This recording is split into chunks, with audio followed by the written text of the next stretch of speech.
Buckner, Coleman,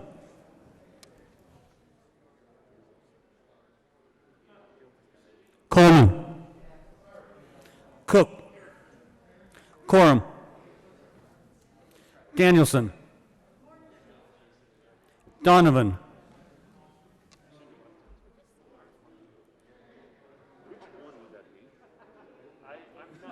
Donovan,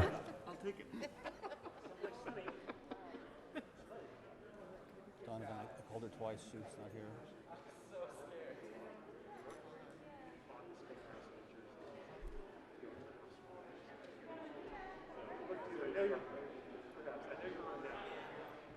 Donovan,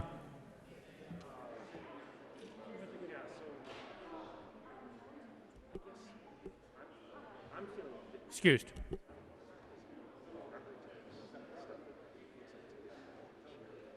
Finberg, Fields, Excused. Gardner, Janal, Gonzalez,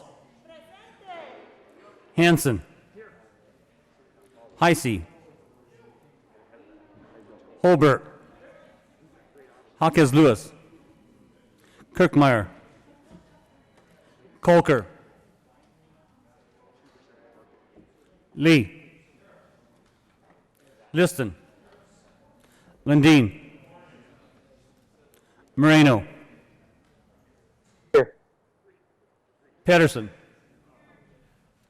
Priola, Rankin, Rodriguez, Scott,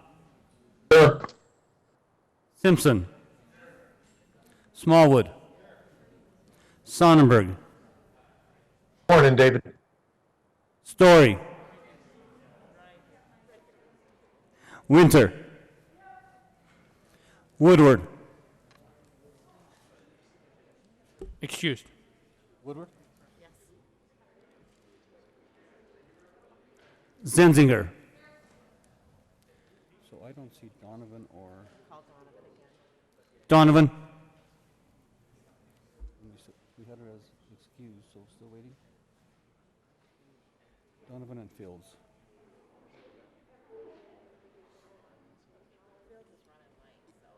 Okay. We called, she told me to call Donovan. Mr. C, okay, so then I'm to you then, right? Mr. President, Here. The morning roll call is with 32 present, 0 absent, 3 excused. We have a quorum.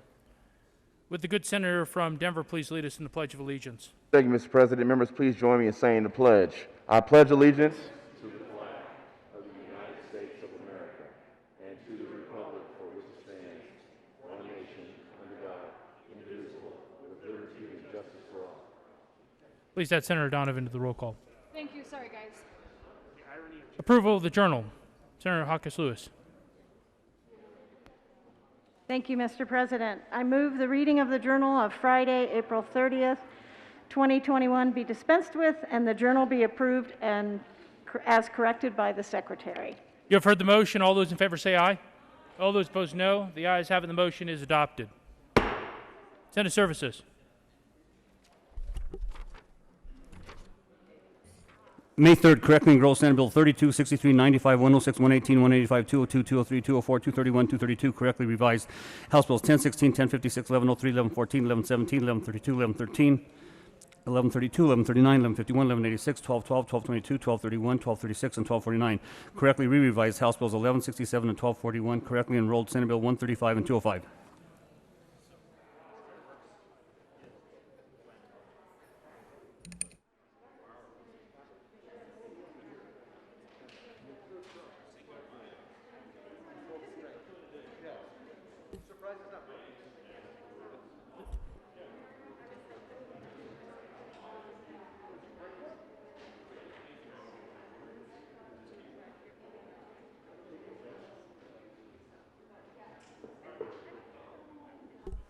Third reading of bills. Consent calendar.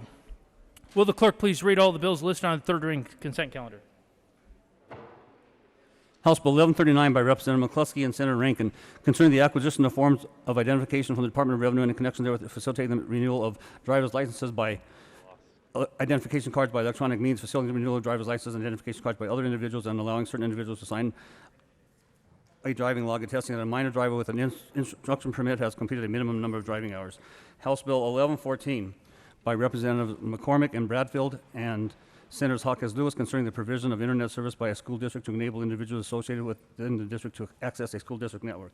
House Bill 1151 by Representative McLaughlin and Catlin and Senators Quorum concerning allowing a federally recognized Indian tribe to certify its own foster home. House Bill 1249 by Representative Robertson, Michelson, Janae, and Senators Rodriguez and Smallwood concerning the repeal of a requirement that the state auditor conduct audits of the portion of the limited gaming fund that is transferred to the state historical funds for the preservation of certain gaming cities. House Bill 1222 by Representatives Valdez A. and Van Winkle and Senators Smallwood and Winter concerning aligning local government authority regulations to expand opportunities to access child care and family child care homes. House Bill 1236 by Representatives Satone and Baisley and Senators Bridges and Priola concerning the modification of certain statutory provisions to reflect the certain state information technology environment. House Bill 1231 by Representatives Ortiz and Lynch and Senators Fields and Bridges concerning the United States Space Force and in connection therewith authorizing the Colorado Space National Guard and including the United States Space Force and statutory references to the branch of the United States Armed Forces. Senate Bill 32 by Senators Donovan and Representative Ortiz concerning establishing a mobile veteran support unit grant program in connection therewith making an appropriation. Senate Bill 63 by Senators Sonnenberg and Fields and Representatives Hooton and Pelton concerning an expansion of the ability of existing associations consisting of multiple employers to offer health care benefits to the members of the association in connection therewith making an appropriation. Senate Bill 95 by Senators Danielson and Representative Ricks concerning the continuation of the Employment First Advisory Partnership and in connection with implementing the recommendation contained in the 2020 Sunset Report by the Department of Regulatory Agencies and creating a hiring preference pilot program for people with disabilities. Senate Bill 106 by Senators Coleman and Priola and Representatives McLaughlin and Basie concerning measures to improve successful transitions from high school to post-high school training and in connection therewith making an appropriation. Senate Bill 118 by Senators Janal and Gardner and Representatives Pelton and Snyder concerning the creation of an alternative response pilot program for county departments of human or social services to address the report of mistreatment and at-risk an adult and in connection therewith making an appropriation. Senate Bill 185 by Senators Zenzinger and Rankin and Representatives McLaughlin and McCluskey concerning supporting the educated workforce in Colorado and in connection therewith making an appropriation. Senate Bill 202 by Senator Moreno and Lundin and Representatives Sirota and Larson concerning a general fund transfer to public school capital construction system fund for the purpose of providing grants for public school air quality improvement project and in connection therewith making an appropriation. Senate Bill 203 by Senators Bridges and Simpson, Representative Valdez D. and Pelton concerning an appropriation to the Department of Agriculture for the Colorado Proud Program. Senate Bill 204 by Senators Donovan and Rankin and Representative Young and Van Bever concerning an appropriation to the Department of Local Affairs for the Rural Economic Development Initiative Grant Program. Senate Bill 231 by Senator Story and Heisey and Representatives Hooton and Weissman concerning a transfer of money from the General Fund to the Energy Fund to finance a weatherization assistance program of the Colorado Energy Office. Senate Bill 232 by Senators Zenzinger and Kirkmeyer and Representatives Kipp and Byrd concerning an appropriation to the Department of Higher Education for the Colorado and Opportunity Scholarship Initiatives Displaced Workers Grant. Will the clerk please add Senator Fields to the roll call? Mr. Majority Leader.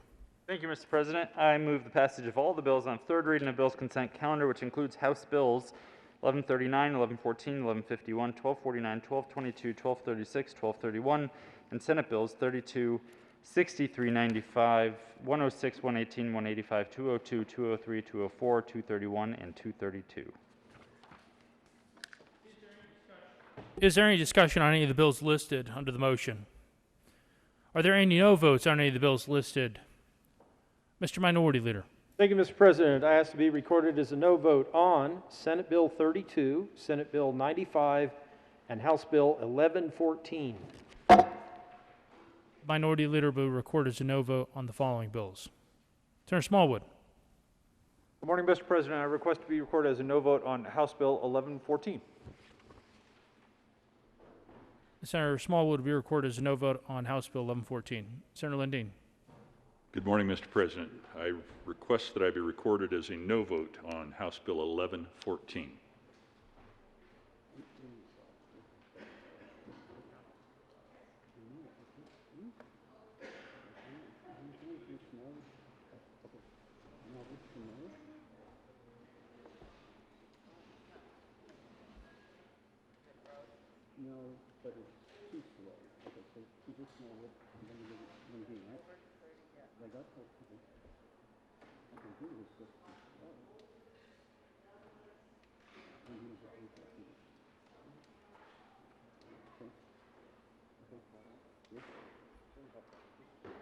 Senator Lundin will be recorded as a no vote on House Bill 1114.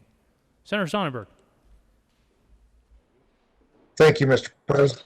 Thank you, Mr. President. I ask to be recorded as a no vote on House Bill 1114 and Senate Bill 95. Senator Sonnenberg will be recorded as a no vote on House Bill 1114 and Senate Bill 95. Senator Liston. Thank you, Mr. President. I wish to be recorded as a no vote on House Bill 1114. Senator Liston will be recorded as a no vote on House Bill 1114.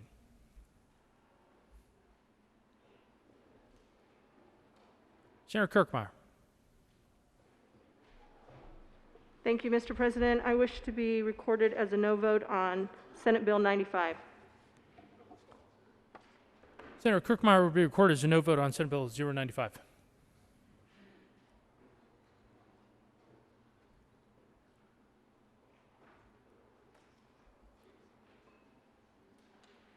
With 34 ayes, 0 noes, 0 absent, and 1 excuse, House Bill 1139 is passed. Co-sponsors.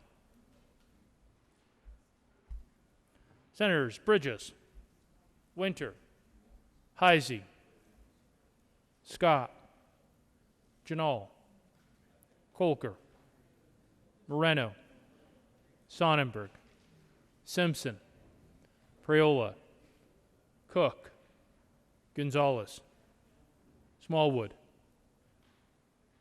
Gardner, Buckner, Lee, Lundin, Kirkmeyer, Hanson. Please add the president.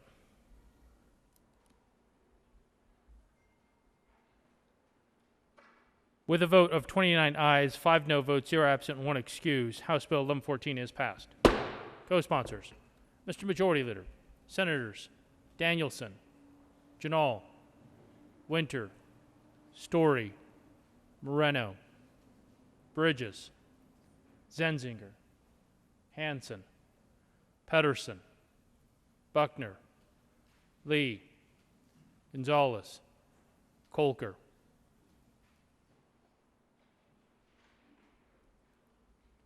Please add the president.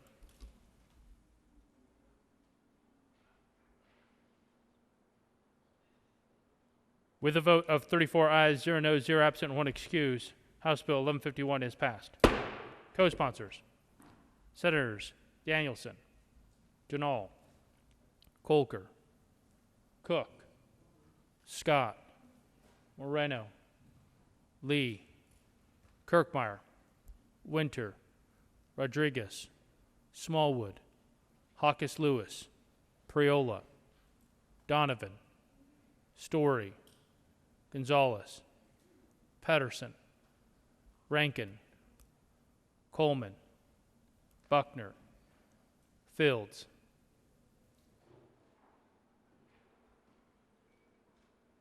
Please add the president. And Senator Sonnenberg.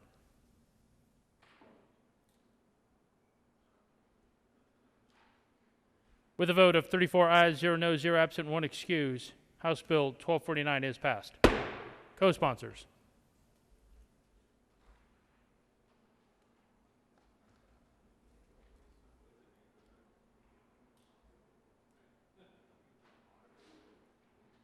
Senator Gonzalez. With a vote of 34 ayes, 0 noes, 0 absent, and 1 excuse, House Bill with the vote of 34 ayes, 0 noes, 0 absent, 1 excuse, House Bill 1222 is passed. Co-sponsors. Senators Danielson, Cook, Moreno, Sonnenberg, Simpson, Hawkes Lewis, Janal, Bridges, Heisey, Scott, Kolker, Pedersen, Kirkmeyer, Liston, Zenzinger, Story, Gonzalez, Priola, Fields, Buckner, Lee, Rankin.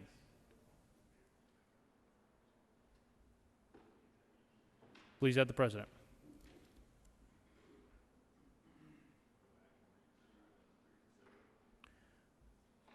With a vote of 34 ayes, 0 noes, 0 absent, 1 excuse, House Bill 1236 is passed. Co-sponsors: Senators Rankin,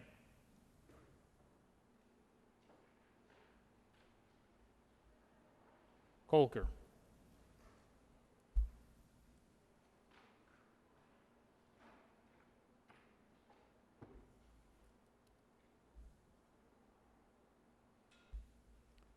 with a vote of 34 ayes, 0 noes, 0 absent, 1 excuse, House Bill 1231 is passed. Co-sponsors: Mr. Minority Leader, Senators Colker, Story, Danielson, Cook, Simpson, Scott, Sonnenberg, Winter, Patterson, Hanson, Kirkmeyer, Heisey, Lundin, Hawkes Lewis, Liston, Priola, Smallwood, Donovan, Janal,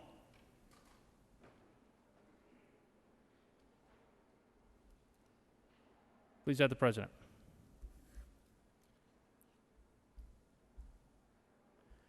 With a vote of 33 ayes, 1 no vote, 0 absent, 1 excused, Senate Bill 032 is passed.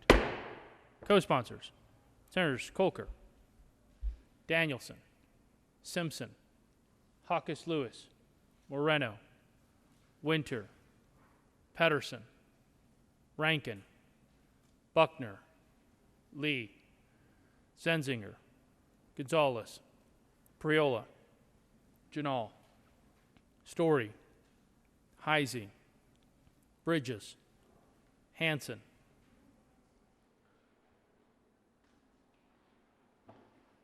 please add the President.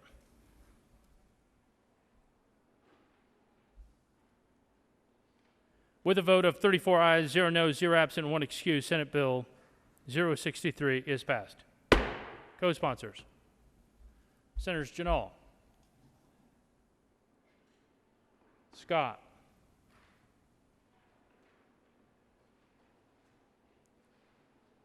please add the President.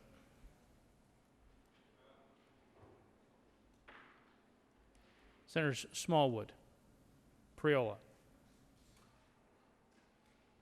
Co-sponsors: Senate Bill 63.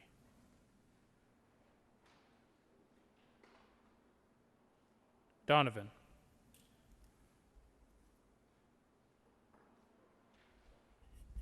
Buckner,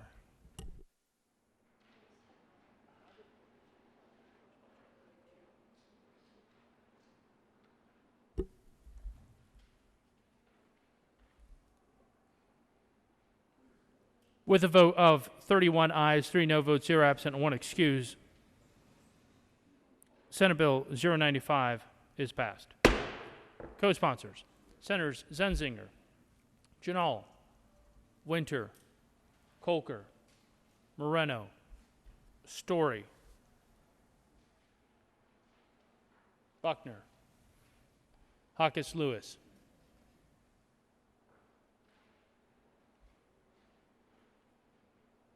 please add the President.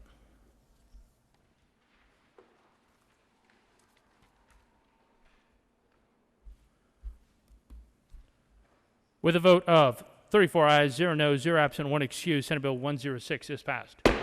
Co-sponsors: Mr. Majority Leader, Senators Danielson, Zenzinger, Hanson, Hawkes Lewis, Moreno, Scott, Rankin, Rodriguez, Gonzalez, Sonnenberg, Story, Pedersen, Winter, Buckner, Lee, Donovan, Smallwood, Simpson,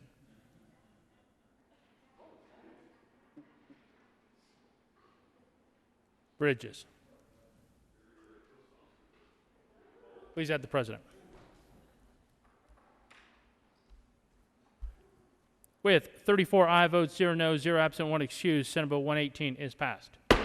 Co-sponsors: Senators Bridges, Cook, Liston, Simpson, Moreno, Lee, Winter, Kirkmeyer, Priola, Pedersen, Buckner, Heisey, Rankin, Smallwood, Scott, Zenzinger, Story, the Minority Leader.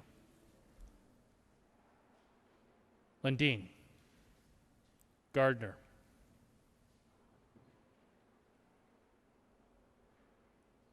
Please have the President.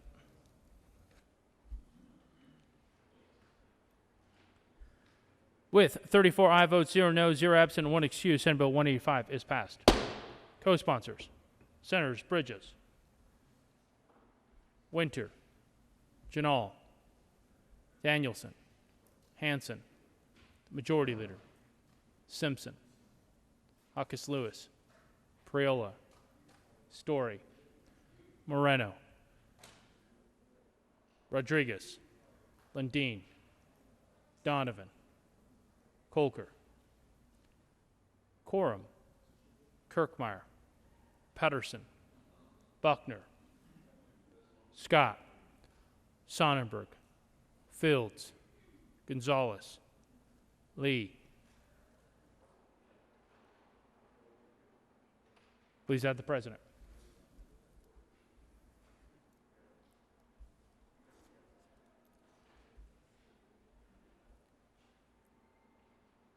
With a vote of 34 ayes, 0 noes, 0 absent, and 1 excuse, Senate Bill 202 is passed.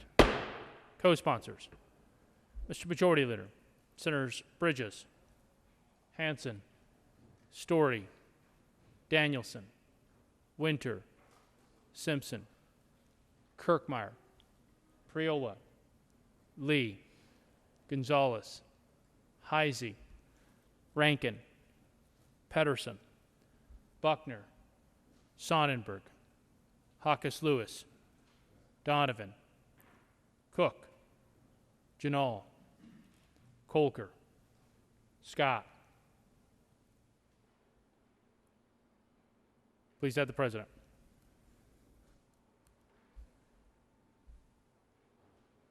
With a vote of 34 ayes, 0 noes, 0 absent, 1 excuse, Senate Bill 203 is passed.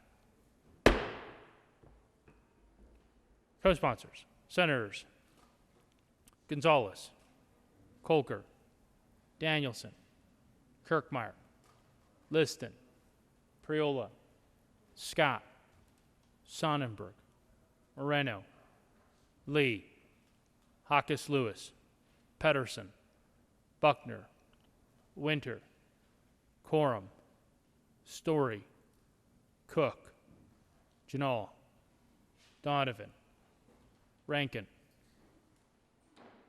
Majority Leader.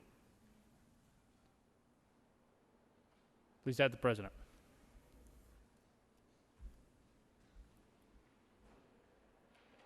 With a vote of 34 ayes, 0 noes, 0 absent, 1 excuse, Senate Bill 204 is passed.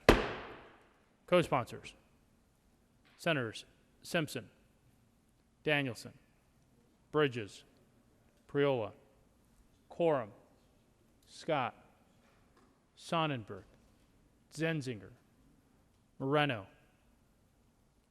Winter, Hanson, Heisey, Janal, Kirkmeyer, Story, Gonzalez, Lundin, Pedersen, Liston, the Majority Leader, Buckner, Lee. Please have the President.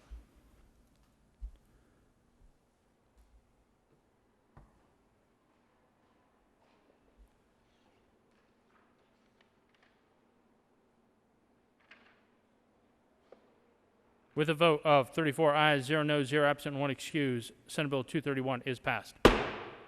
Co-sponsors, Senators Hanson, the Majority Leader, Janal, Moreno, Colker, Gonzalez, Simpson, Pedersen, Buckner, Lee, Winter, Bridges, Priola, Donovan, Fields, Huckus Lewis, Zenzinger.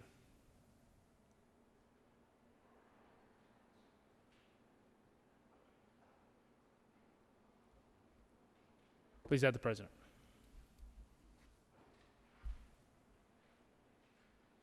With a vote of 34 ayes, 0 noes, 0 absent, 1 excused, Senate Bill 232 is passed. Co-sponsors, Senators Bridges, Majority Leader, Hawkins Lewis, Janal, Winter, Lee, Moreno, Danielson, Story, Gonzalez, Buckner, Fields, Donovan, Pedersen,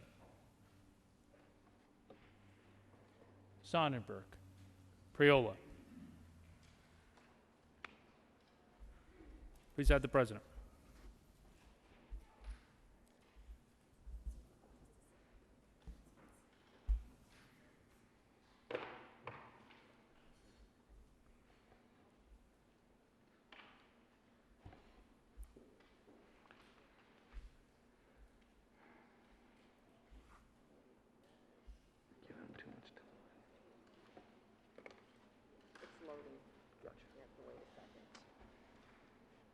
Give them time to really think this one over.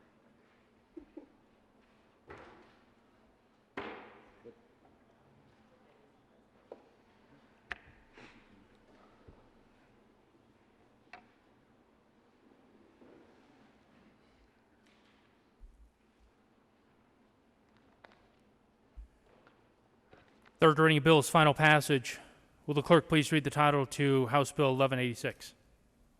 House Bill 1186 by Representatives Gray and Sullivan, Senators Winter and Bridges, concerning relieving the Regional Transportation District of statutory restrictions related to the district's operations. Senator Winter.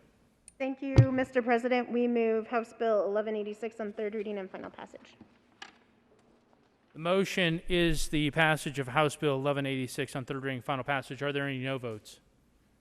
Mr. Minority Leader. Is there any discussion? Excuse me. Mr. Minority Leader. Thank you, Mr. President. I will be a no vote on 1186. My district, the district that I represent, sorry to make that possessive, the district that I represent straddles the geographic area that RTD covers. Where I live in northern Douglas County, we are in the RTD district. Just south of me is the line between there and people who do not live in the district. So I hear from constituents who are very supportive from RTD, and I've said before, I hear from constituents who think we could abolish RTD and sell off their assets and use that to balance the state budget. Not true. They're a separate governmental jurisdiction with their own taxing authority, which escapes the attention or the understanding of a lot of people, because I'm sure that public transportation works differently in other states, and as people move here, they experience the way we do it differently.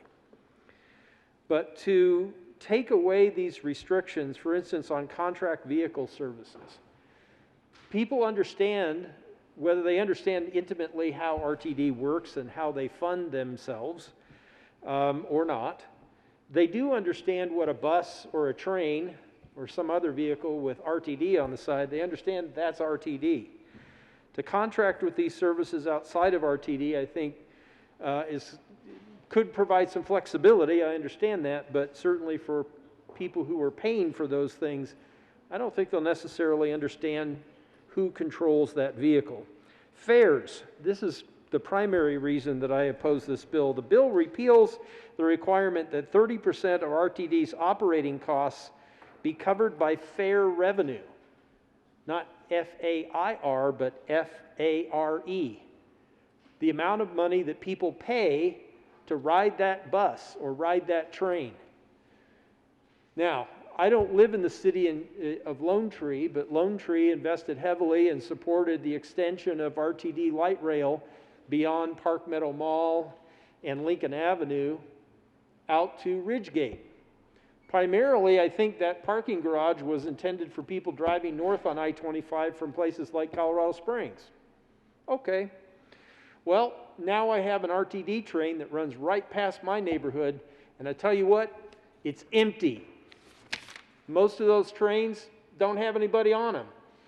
And clever marketing, I'm a marketing professional, I understand this, they have one-way decals now on the trains. So you can see out, you don't get close claustrophobic, but it makes it much more difficult to see in. If people aren't paying to ride public transportation in the portion of the district that I represent that's included in RTD, I certainly don't support waiving the requirement for RTD to get at least 30%, not 100%, 30% of their revenue from the fares that people are paying to ride those things. We are paying the people who don't pay those fares, we are paying for empty buses and trains to operate. And I think it's ridiculous that we would take that requirement away from RTD. Ask for a no vote.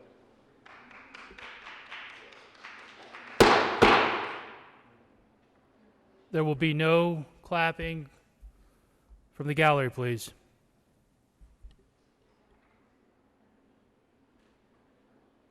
Is there further discussion?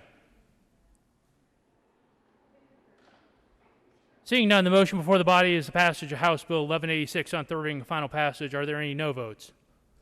Senators Cook, Kirkmeyer, Lundin, Gardner, Liston, Smallwood, the Minority Leader, Rankin, Sonnenberg, Scott, Simpson,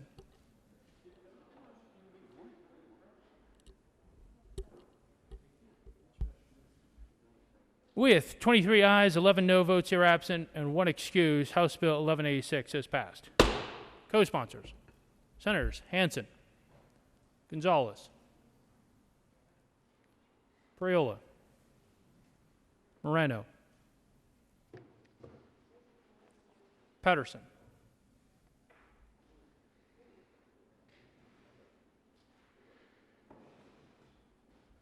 will the clerk please read the title of House Bill 1067? 1056. 1056.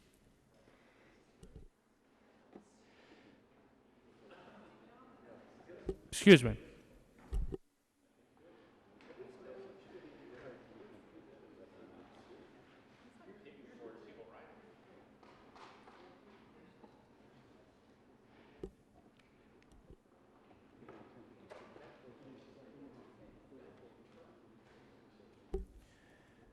Will the clerk please read the title of the House Bill 1056?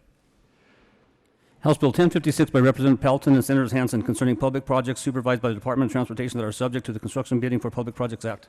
Senator Hansen. Thank you, Mr. President. I move House Bill 1056 on third reading and final passage. Is there any discussion? Seeing none, the motion before the body is passage of House Bill 1056 on third reading and final passage. Are there any no votes? Mr. Minority Leader, Senators Gardner, Lundin, Scott, Cook, Liston, Smallwood, Sonnenberg, Kirkmeyer,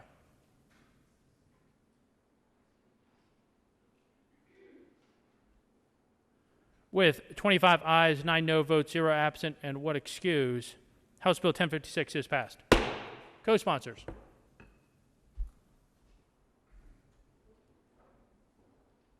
Senator Moreno, Lee,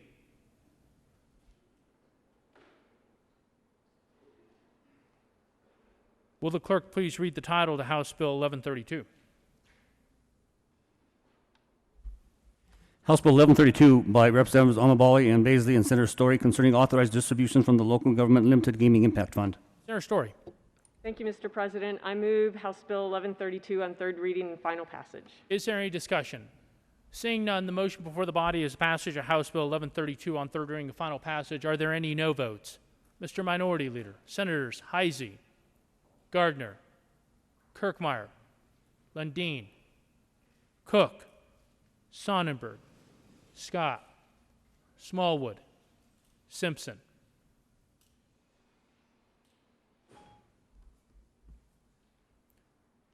With 24 aye votes, 10 no votes, 0 absent, and 1 excused, House Bill 1132 is passed. Co-sponsors.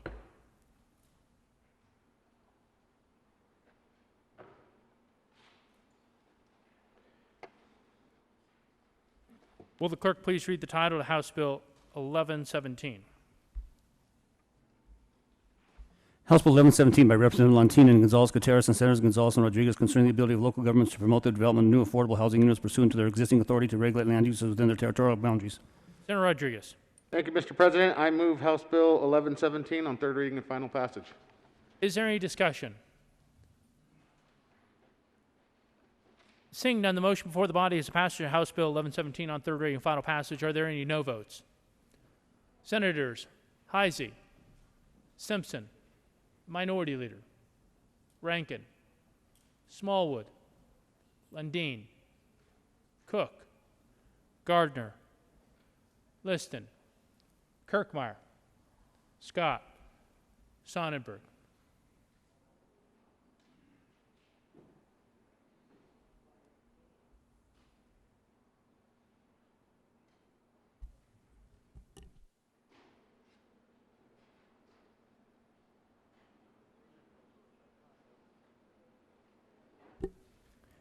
With 22 aye votes, 12 no votes, 0 absent, and 1 excused, House Bill 1117 is passed. Co-sponsors. Senators Winter, Danielson, Story, Moreno, Pedersen, Kolker, Lee, Buckner, Hawkes Lewis, Fields.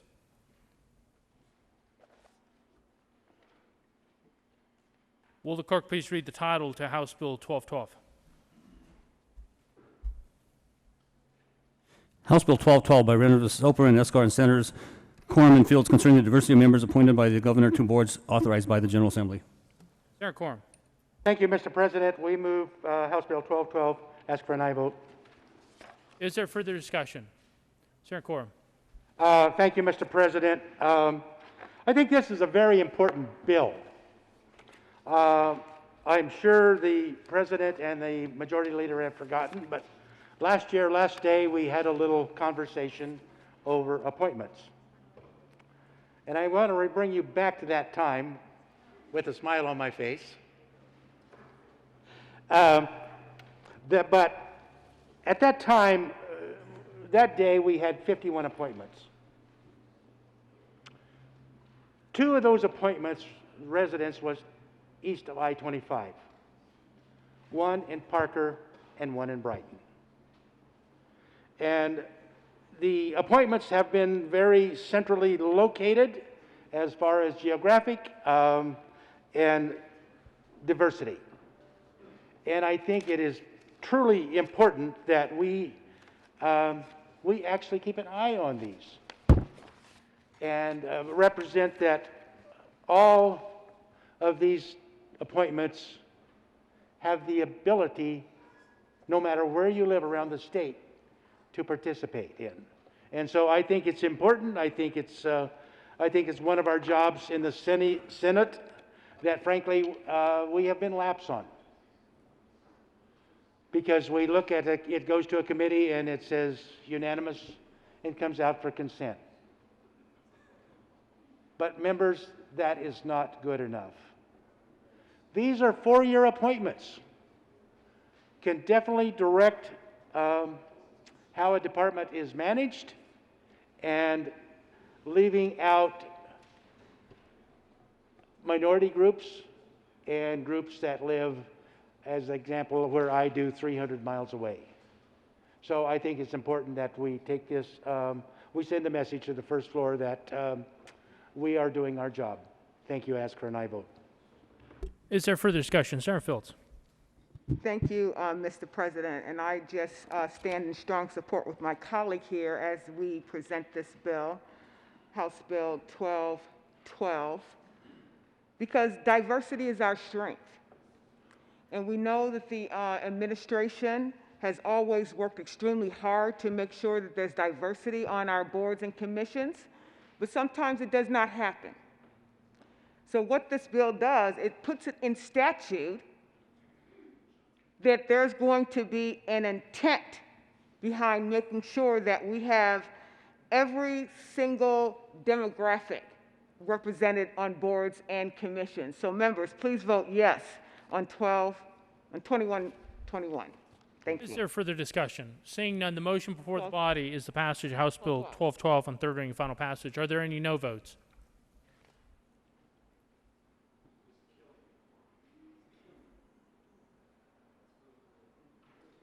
Senators Lundin, Gardner, the minority leader.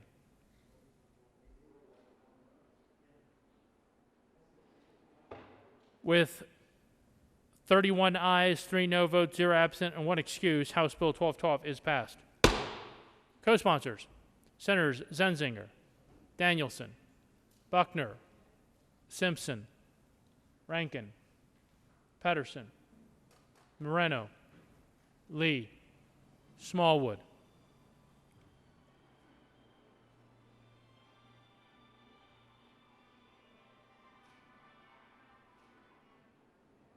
Winter, Hawkes Lewis, Janhal, Gonzalez, Story.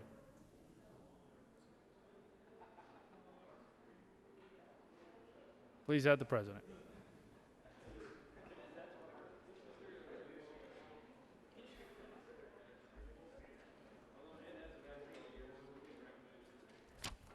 Will the clerk please read the title of House Bill 1016?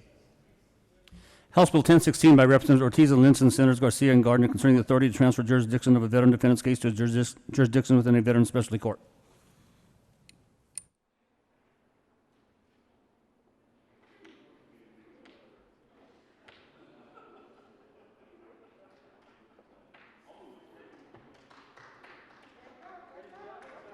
Senator Gardner. Thank you, Mr. President. I move House Bill 1016 on third reading and final passage. Is there any discussion? Seeing none, the motion before the body is passage of House Bill 1016 on third reading and final passage. Are there any no votes? Mr. Minority Leader. Senator Lundy.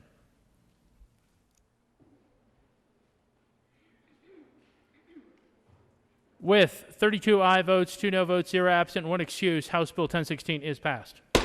Co-sponsors, Senators Donovan, Bridges, Janal, Cook, Sonnenberg, Danielson, Lee, Fields, Simpson, Heisey, Kirkmeyer, Priola, Gonzalez, Buckner, Winter, Hawkes Lewis, Liston, Story, Hanson, Rankin, Scott, Moreno, Colker. Just say why you're supporting it. I'll say really quickly. Will the clerk please read the title of House Bill 1103?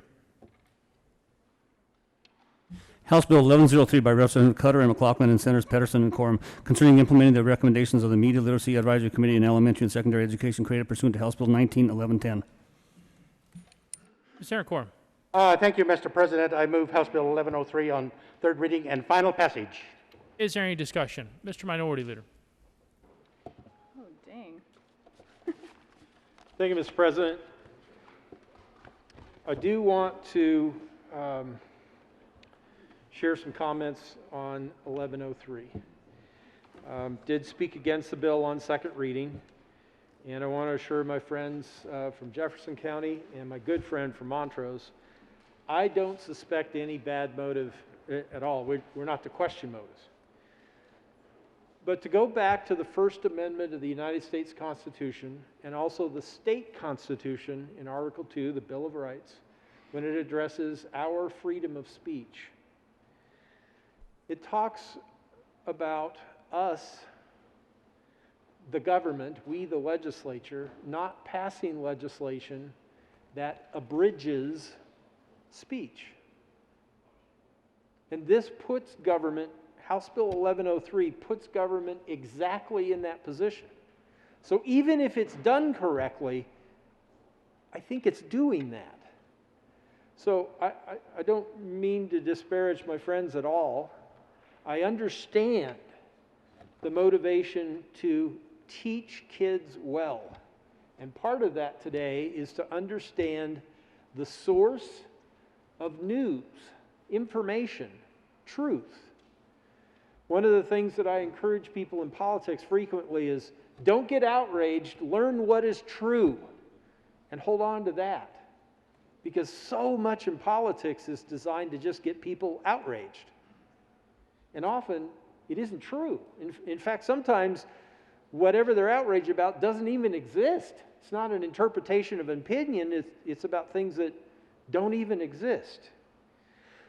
And I expressed on second reading that as a parent, I take that responsibility, have taken that responsibility very seriously. I'm proud that I have two sons who question things, who really decide for themselves whether they'll agree or disagree with whatever the topic is, that they're not easily led astray. And that's something that I take very seriously as a parent, and I encourage all parents to do that. I encourage teachers to do that. I encourage you as legislators to do that. But where I have to draw the line, and the reason that I'm a no vote on 1103, that handing that responsibility over to government is precisely why the founders of our nation put that in the Bill of Rights, the first one of the 10. Don't abridge this. Government shouldn't be in the business of deciding what speech is permitted and what speech shouldn't be. Don't abridge that. I use a comparison of the dictionary. As a child, my parents had that unabridged Webster's Dictionary, and it was huge. It was the largest book in our house. But my mom especially encouraged me to read it and try to find a word every day I didn't understand. Now, I certainly didn't do that every day. But one of the words she helped me understand was abridged versus unabridged. The unabridged, all of the words are there. The abridged dictionary, gosh, you could carry one of those around in your pocket because they're the more commonly used words. And our state constitution uses that word. Don't, government, us, don't abridge the number of words, the speech that are used. And again, I don't point the finger at the sponsors. I'm concerned that if this becomes law, that the reference library that's available over at CDE, or what a teacher, what a school district decides because they're in charge of instruction, but this opens the door for governmental jurisdictions, whether it is the school district or a school chartered by parents in a district or the Charter Institute or the Colorado Department of Education, all forms of government. It puts them specifically in the role of deciding what words will be abridged, what news sources will be abridged. And our state constitution says, at least the way I read it, it says very clearly, don't do that. So I'll be a no vote. Thank you, Mr. President. Further discussion. Senator Lundin. Thank you, Mr. President. I believe you've just heard an eloquent argument around the First Amendment and how this bill trips over perhaps the First Amendment. I would say that the bill has three fatal flaws, and they all kind of center around this idea of turning our back on a founding principle, e pluribus unum, from many one. The first fatal flaw the bill has, in my opinion, is it pulls us away in K-12 public education from the core mission. Right now, in grades 3 through 8, the last CMAS, Colorado Measures of Academic Success test, we had more than half of Colorado's students testing at below grade level. We should be focused on our core mission. I believe this bill distracts from that. Fatal flaw number one. Second fatal flaw, and this goes to the heart of the bill, in my opinion, creates an anti-diversity of thought mechanism, and it does it through this creation of a state-controlled resource bank. The idea that the state becomes the arbiter of the information that you should gather. We should, I think, promote a diversity of thought. We should promote a diversity of information sources. We should promote a diversity of activity and interaction in all the small libraries, the mid-sized libraries, and the large libraries, and the biggest library of all, the internet. The third fatal flaw is the bill essentially creates what will be a statewide, or have the effect of creating a statewide core curriculum on this matter, which is completely inappropriate. We talked at length on seconds about how once upon a time we had 3,000 school districts so that every neighborhood could make sure that they had the opportunity to participate in what the curriculum looked like in their neighborhood. Now we have 178 districts, keeping the curriculum close to the people. It's a whole lot easier to go to your local school board meeting on Thursday night than it is to get yourself up to Denver at the right time to see how the state is intruding into what the curriculum that your students are studying might be. This bill leans heavily into that. At its core, and the most challenging element about the bill, is this bill sets itself up to be the arbiter of truth. And truth is something that we should all seek from every source we possibly can. So I oppose this bill for those three fatal flaws, and also because this bill sets itself up to do something states should never do, and that is to seek the position of the arbiter of truth. Thank you, Mr. President. Senator Corn. Thank you, Mr. President. Did you all watch the Kentucky Derby on Saturday? Well, I'll tell you what, I'm from a horse racing background, and I'll tell you why horse racing got started.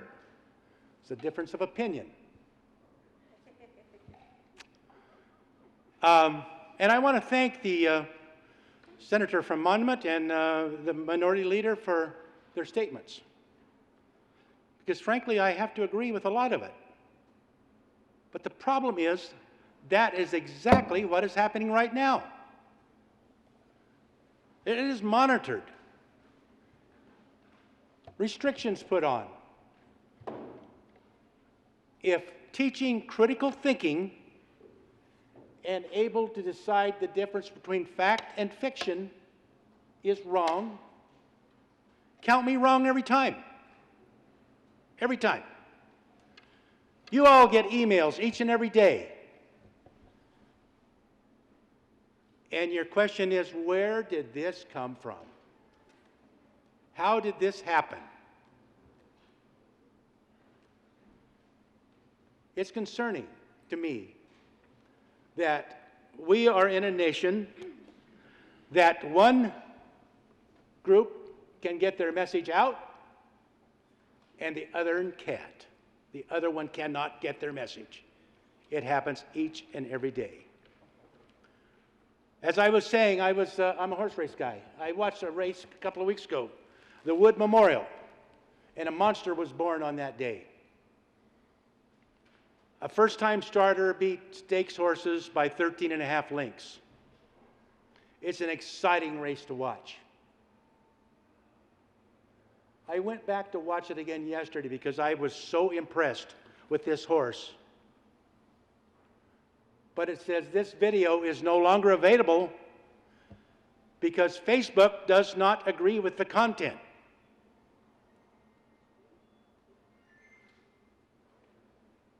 This is what is happening. Our children are being exposed to information each and every day. 8.5 hours is the average child on social media today. You're all 5.5 hours. We're probably more than that.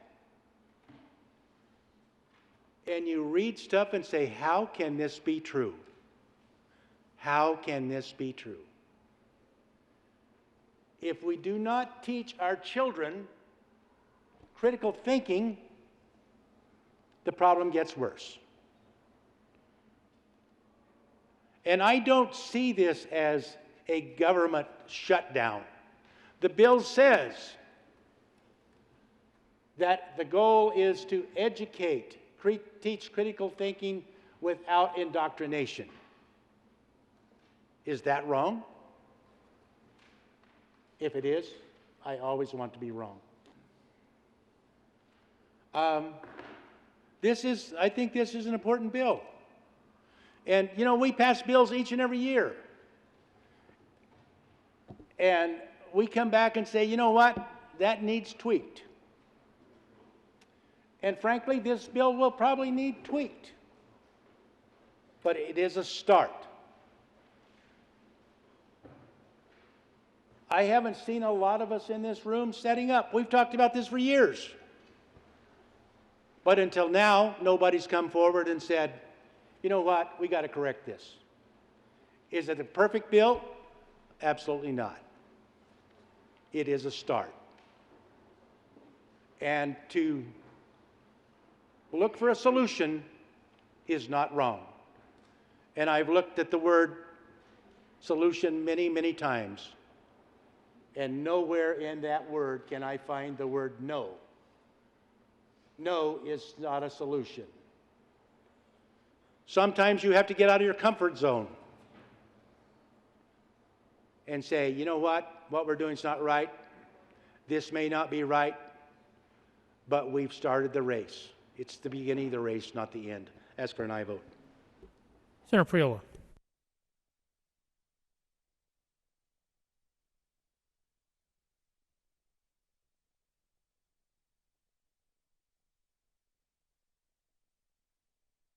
Thank you, Mr. President. Members, I rise in support of House Bill 1103, and I'm going to tell you a little bit why. Part of it is philosophy and part of it is personal.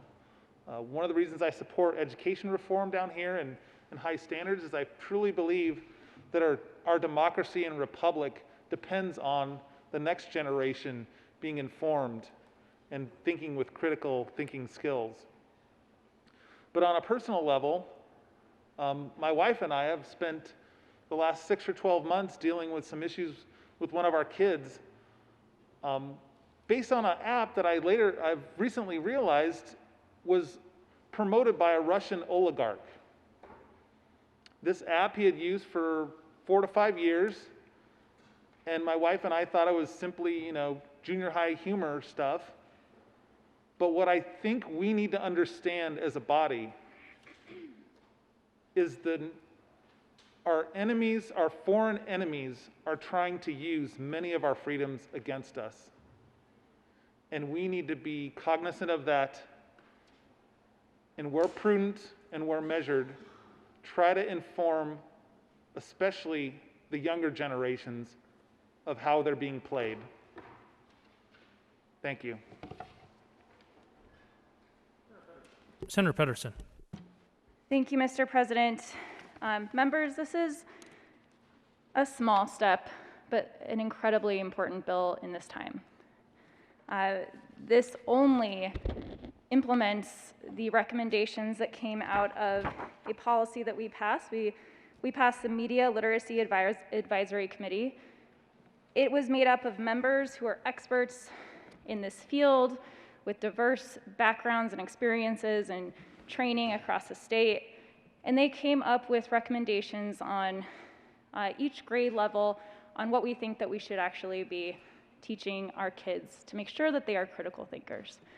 This only goes into our standards. This does not dictate what curriculum is taught for any school district.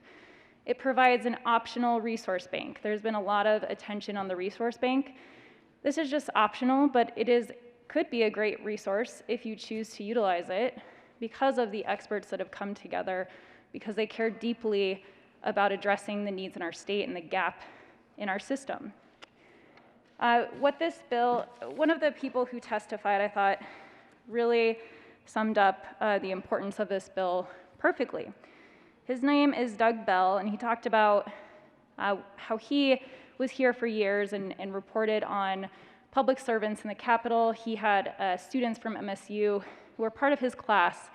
And he said the most important piece about teaching media literacy was actually teaching students how our system works to begin with.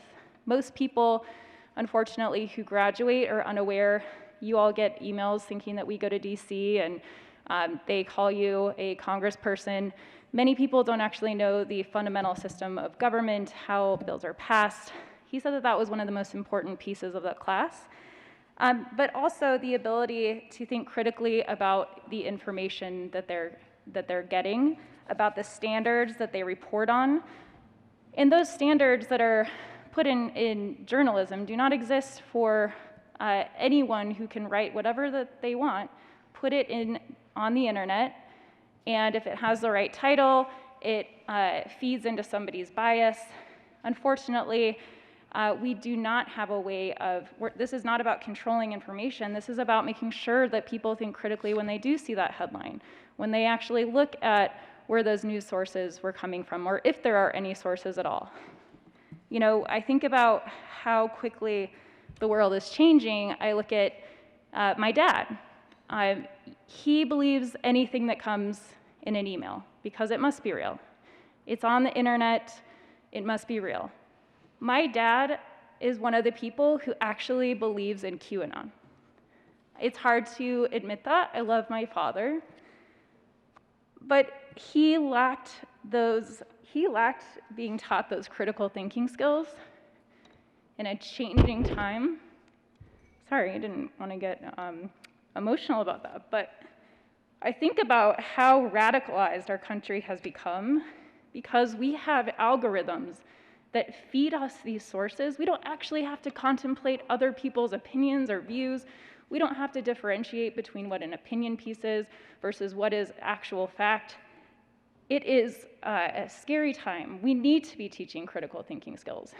And this has been weaponized not only in this country by threats internationally, this is also happening in other countries. This is something that is a global concern. And when you meet with leaders across the nation, when I think about a presentation I was a part of around this, about Israel, and making sure that they are a country that is protected in the future. They see the emerging technologies and the inability to differentiate between fact and fiction as the greatest threat to their country. So this is not just our United States problem. This is a global problem. Our kids need to be armed with the ability to think critically about the information that they're getting, and that is all this is. And so I ask for your support. We're way far behind. This is a small step forward, and I hope that you will join me in voting yes on this bill. Senator Gardner. Thank you, Mr. President. Colleagues, people of Colorado. Media literacy. Probably a phrase that none of us had heard 10 or 15 years ago, I'm guessing. But now it's on everyone's tongue. And who would be against media literacy? It's like, who's in favor of illiteracy? So no one would be in favor of media illiteracy.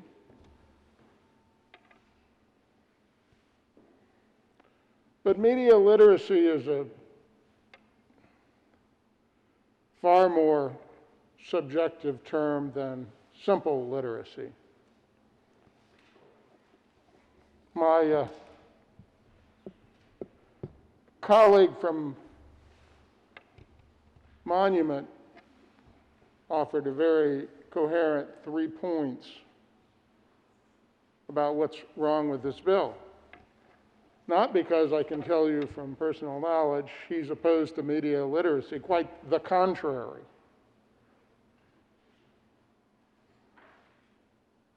And I'm opposed to this bill, not because I'm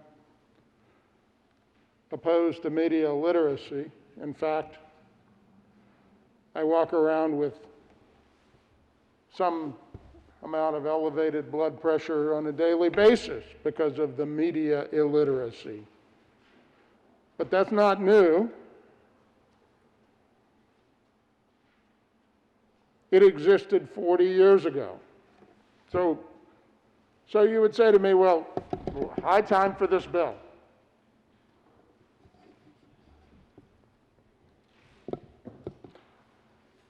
I'm going to say something that might be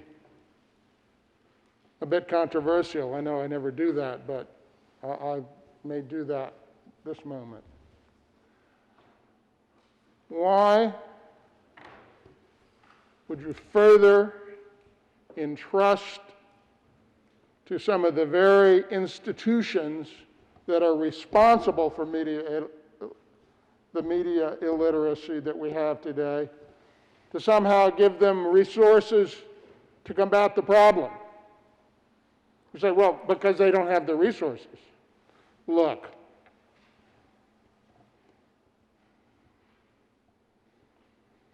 good, capable classroom teachers already know about this. I was taught this in 1970, 1971, 1972. I know many of you were not alive in those times. They were times of their own controversy.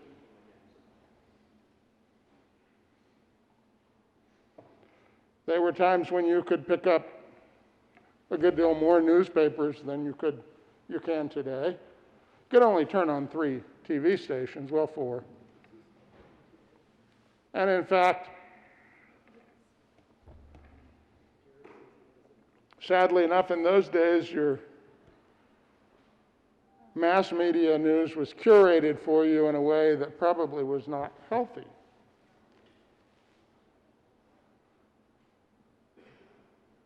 Everybody trusted the talking head,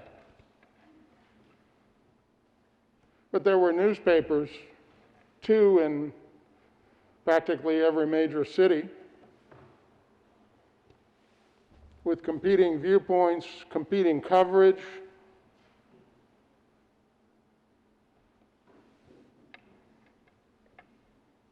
And I was taught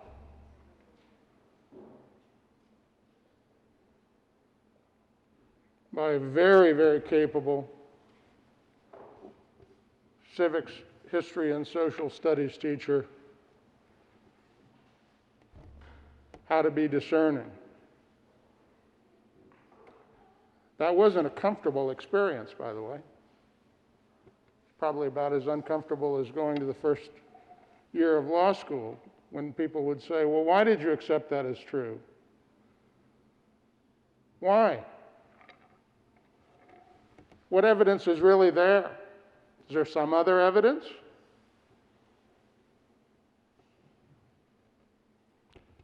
Just because it came from that publication doesn't necessarily mean it's accurate and correct. You can trust some more than others, but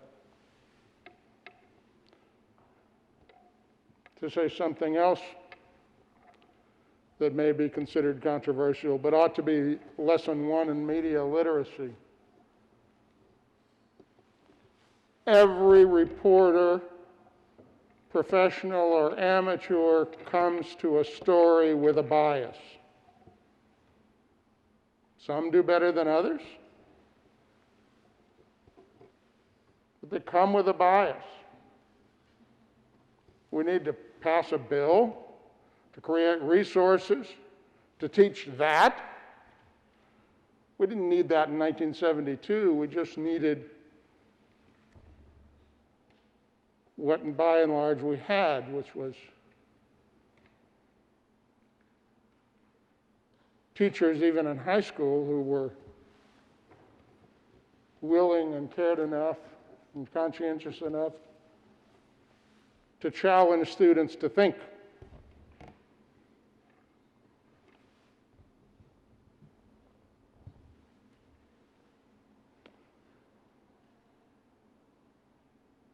We're going to create a repository. I'm trying to envision this thing. Is it going to be online? Probably. It's going to reside across the street on East Colfax at the CDE building.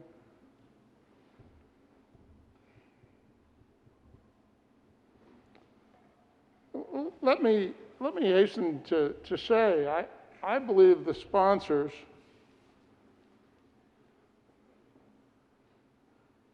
believe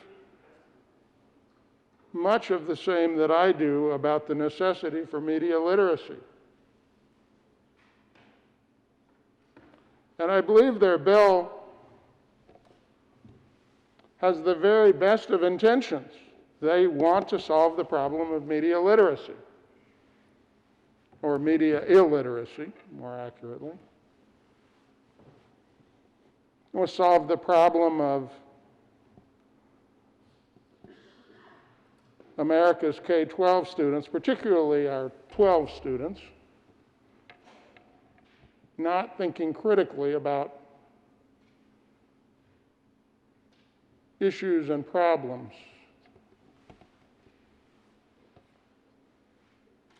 And that somehow, because there's an internet and there's a lot of this now, this is a new problem. It's not a new problem. And we got here some way.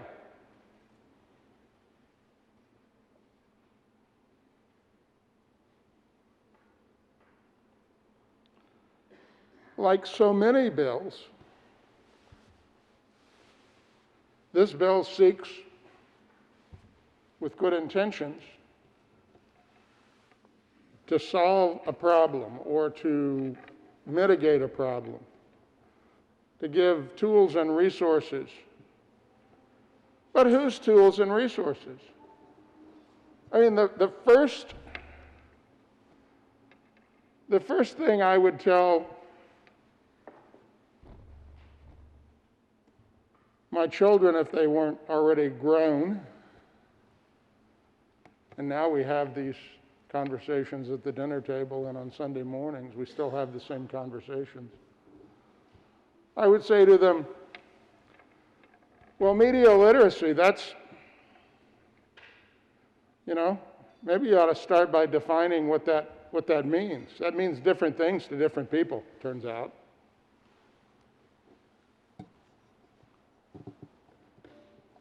I admit to as many human biases as anyone else in this room. No more, but certainly no less. And I tend to think that people that publish things that agree with my point of view they're very accurate, after all. That's my point of view. Would the good senator from Colorado Springs like to be extended to your next 10 minutes? Thank you, Mr. President. I'll conclude. Members, why would you entrust the same institutions that have brought you this problem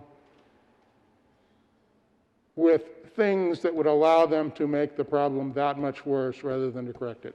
Vote no. Senator Lundeen. Thank you very much, Mr. President. I rise a second time here to redirect a little bit. The response back to the objections to the bill the core response is we need to teach critical thinking. It's about critical thinking. The environment in which the critical thinking we seek to teach between 3rd and 8th grade right now is producing a 50% failure rate on reading, writing, and math. We should probably, if we really want students to think critically, make sure they can read.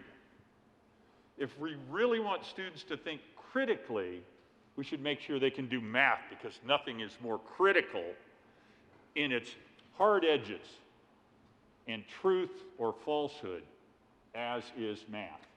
And quite frankly, if we want them to be able to extend the critical thinking that we hope they will gain, we ought to be able to teach them to write. They need to write so they can extend beyond what they're doing. Let's go from Lewis Carroll, a little bit of literature, to logic. We're going to take a syllogism for you. create a syllogism: major premise, minor premise, conclusion, logic, critical thinking by its very definition. And we're starting with poetry. If you're not familiar with Jabberwocky as a poem, you may be familiar with it as a series of runs up at Winter Park. The poem gives some fanciful characters, but it gives us an opportunity to understand logic. All borogoves are slithy toves. Major premise. Minor premise. All slithy toves are mimsy. Conclusion. All borogoves are therefore mimsy. Now that's critical thinking.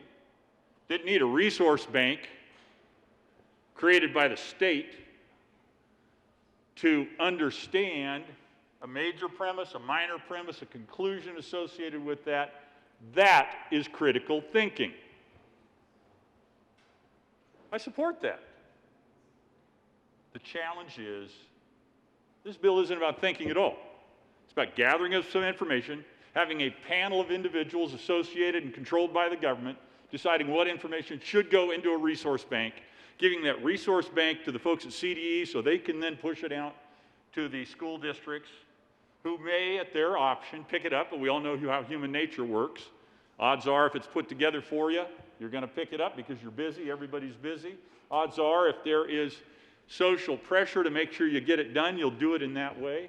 It moves us into a narrower and narrower channel and away from critical thinking, which I think we all agree is important. And I think we all agree, based on the CMAS results we're getting, we are failing to provide public education right now, and we need to be focused on that. So I rise to redirect. If you think this bill is going to get you to critical thinking, you are misguided. You are not a borogove, and you're not a slithy tove, but we may be mimsy if we think this bill is going to get us to critical thinking. It sets the state up as an arbiter of truth in a way that I don't think any of us ultimately, as we get down that path further and further, would be comfortable. Mr. President, thank you for the opportunity to speak. Senator Rankin, followed by Senator Zenzinger.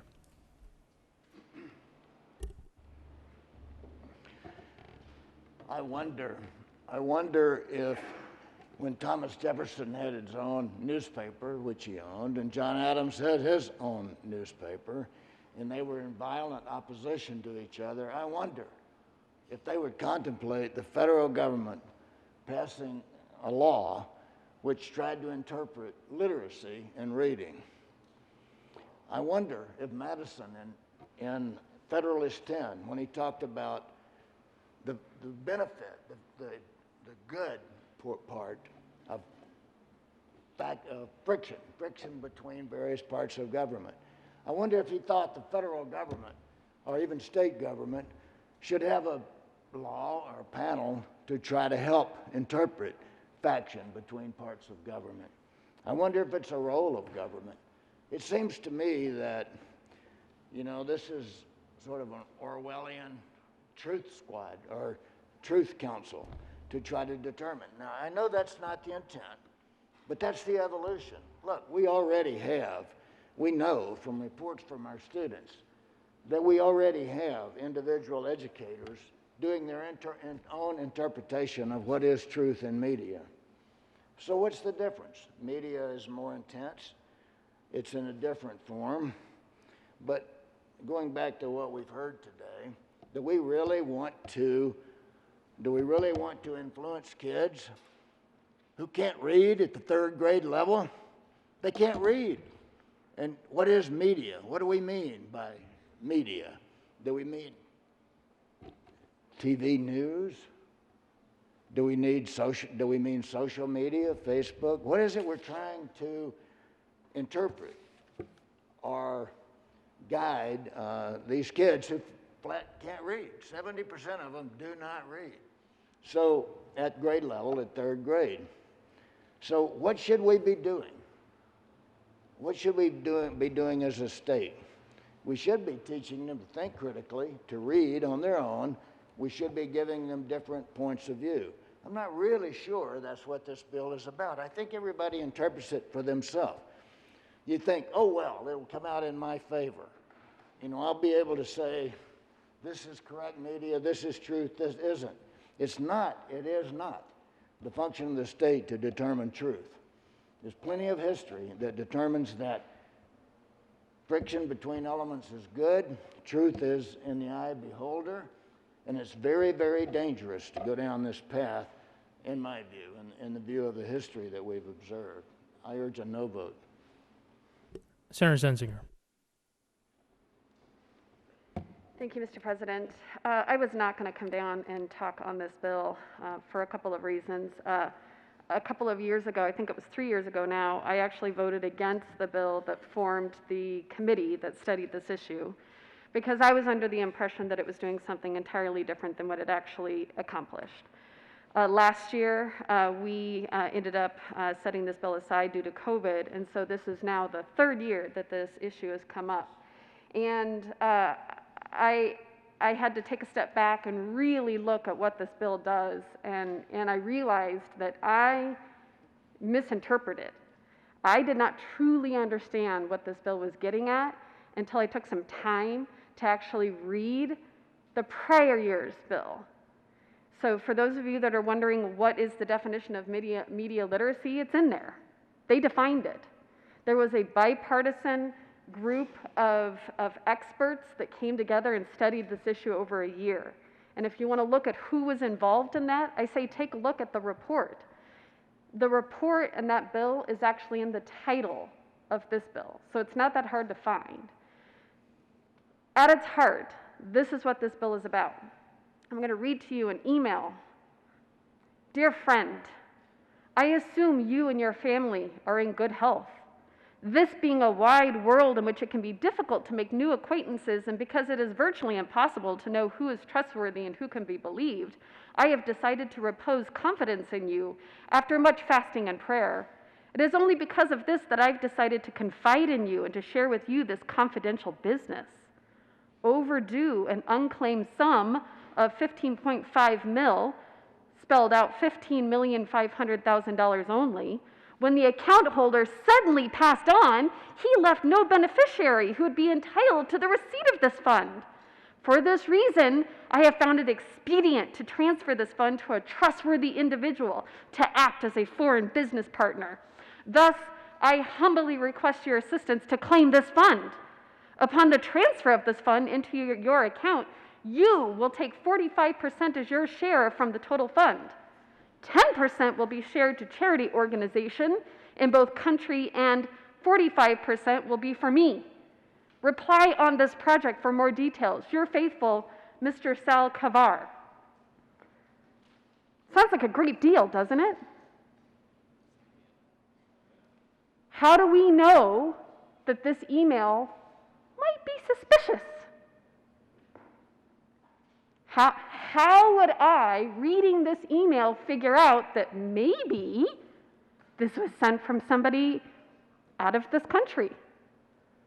Well, I can tell you because some of the verb tenses are wrong. I can tell you because some of the I's are lowercase. I can tell you that this is spam. What is spam? How do I know that this is spam? That is the point of media literacy. It's not to evaluate content to determine truth. It's to equip our children with the skills to be able to evaluate that kind of communication that came to me as an adult, that comes to them as children, so that they can understand, is this spam? What is spam? My children spend literally 10 hours a day online. I get a report every week from my children's school that shows how much they've been online at school, connected to school, what sites they visit at school. I also get a report as a parent of their personal viewing habits and the applications and the websites that they visit. And it is mind-boggling. Why? Because they do everything on their device now. They watch television. There is no such thing as television. They don't even understand that there used to be a time where you used to have to watch a program on Thursday evenings or you would miss it forever, right? They don't even understand that because they don't watch television, they watch YouTube. They play games with their friends online, together, apart. They interact with apps. And I recall very vividly when my kid was in 6th grade that they were receiving text messages nonstop. And I asked one time, who's texting you so much? And so I took a look at it. And it was because it was an advertisement that they saw online where they could get free spins, right? And they thought it was a game, and so they clicked on it because they thought they were getting free spins, and it was actually a technique to get their phone number so that they could start spamming them with text messages. How would they have known that? They didn't. We have to teach them. We have to explain to them how these things work so that they can look at this and understand that Mr. Sal Kavar, period, at the end of that, is not your friend. He's not offering me the deal of the century. He's trying to spam me out of money. There's more. We get hundreds of them in our emails that come in, and if you have a really good spam filter, it filters them out. On occasion, however, they get through. They get through on Facebook. They get through on Twitter. They get through on TikTok. They get through on YouTube. There was a study that came out just this year that demonstrated that our young people get 90% of their news from YouTube. 90% of their current information, current topics, from YouTube. Not Facebook. I would have thought it would have been Facebook, but Facebook apparently is old. That's for people like me now. YouTube. It's not about the content, it's about the skills that are needed to evaluate the different forms of media that come into our children. That now, today, is no longer books. Just this year, the majority of the students in Colorado were taught how to read on a device. They were not taught to read from a book. They were taught to read from a screen. And if you go into my children's bedrooms and you look at their laptops or their Google Chromebooks when they were open during school, they had 15 or 16 or 17 other tabs that were also opened simultaneously to their school work. They had tabs to websites. They had other applications that were open simultaneously while they were working on schoolwork. They were also playing games, watching videos, recording TikToks, not just watching them. So it's happening. It's a part of our children's lives. And we will all be better off in this chamber, in our state, and in the world if we equipped our children with the skills to be able to say, no, I think I'm going to hold on to my money and pass up on this amazing opportunity to invest. Thank you. Further discussion? Seeing none, the motion before us is the passage of House Bill 1103 on third reading and final passage. Are there any no votes? Senators Sonnenberg, Scott, Gardner, Cook, Kirkmeyer, Rankin, Smallwood, the Minority Leader, Simpson, Liston, Heisey. Senator Sonnenberg, I have you recorded as a no vote.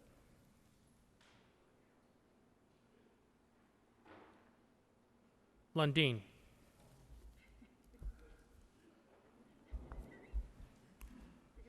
With 22 aye votes, 12 no votes, 0 absent, and 1 excuse, House Bill 1103 is passed. Co-sponsors: Senators Hawkins Lewis, Gonzalez, Danielson, Story, Bridges, Priola, Hansen, Winter, Moreno,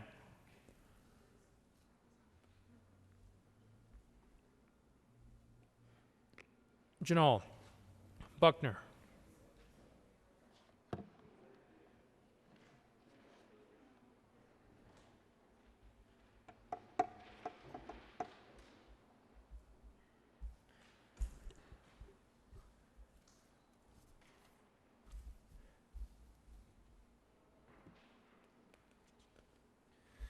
second reading of bills, consent calendar. Senator Gonzalez. Gracias, Presidente. I move the Senate resolve itself into the Committee of the Whole for consideration of general order, second reading of bills, consent calendar. You have heard the motion. All those in favor say aye. All those opposed, no. The ayes having the motion is adopted, and the Senate will resolve itself into the Committee of the Whole for consideration of general order, second reading bills, consent calendar. And Senator Gonzalez will take the chair.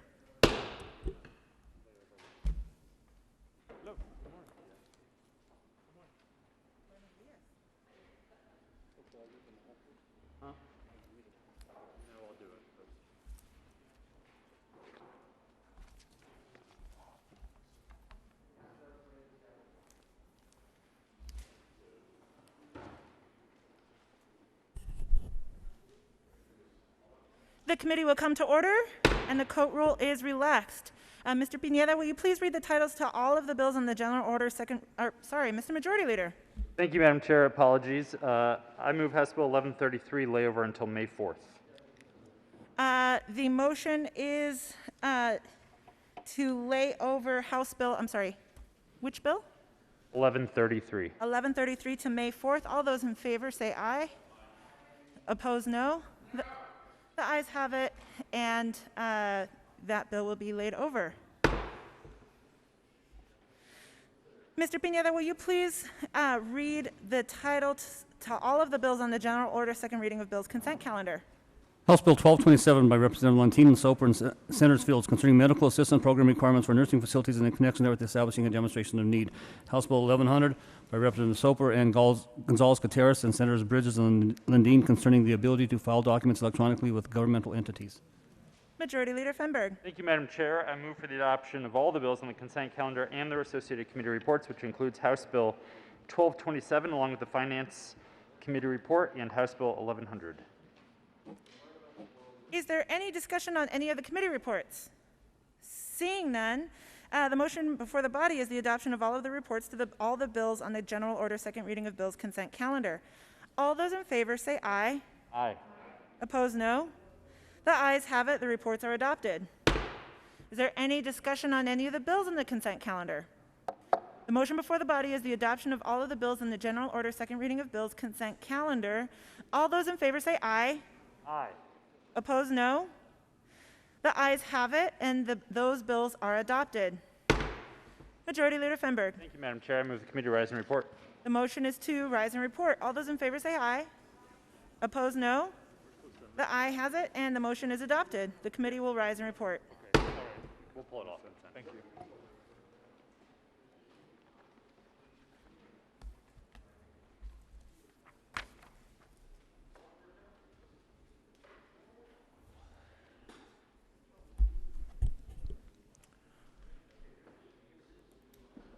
The Senate will come to order. Senator Gonzalez. Gracias, Presidente. The committee met and had a number of bills under consideration. Mr. Pineda, will you please read the report? Mr. President, your committee of the whole makes leave to report has had under consideration the following attached bills being the second reading thereof makes the following recommendations thereon. House Bill 1227 as amended, House Bill 1100 passed on second reading, order revised and placed on the calendar for the reading and final passage. House Bill 1133 laid over until May 4th and retaining its place on the calendar. Senator Gonzalez. Thank you, Mr. President. I move the report. The motion is for the adoption of the committee of the whole report. Are there any no votes? With a vote of 34 ayes, 0 noes, 0 absent, and 1 excused, the committee of the whole report is adopted.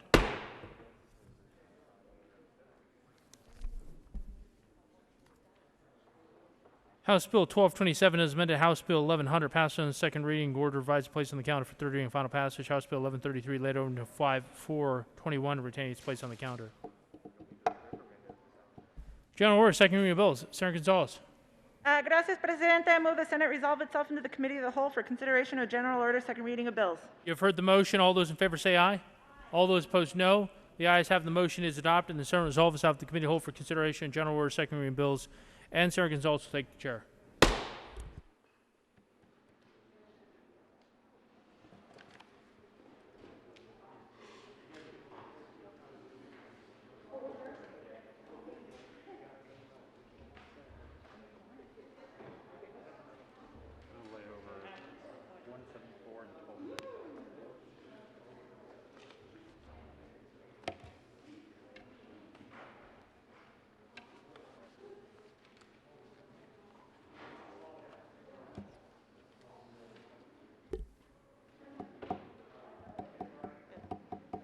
All right. The committee will come to order and the court rule is relaxed. Mr. Majority Leader. Thank you, Madam Chair. I move Senate Bill 174 and House Bill 1235 lay over until Wednesday, May 5th. The motion is to lay over Senate Bill 174 and House Bill 1235 to Wednesday. All those in favor say aye. Aye. Those opposed, no. The ayes have it, and those bills will be laid over. Mr. Pineda, will you please read the title to House Bill 1067? House Bill 1067 by Representatives Kipp and Exum and Senator Story and Buckner concerning national assessment test scores as an eligibility criterion for admission to a Colorado institution of higher education. Senator Story. Thank you, Madam Chair. I move House Bill 1067 and Education Committee report. To the Education Committee report, Senator Story. Thank you, Madam Chair. In the Education Committee, we made an amendment, added an amendment to add in additional reporting requirements for the bill.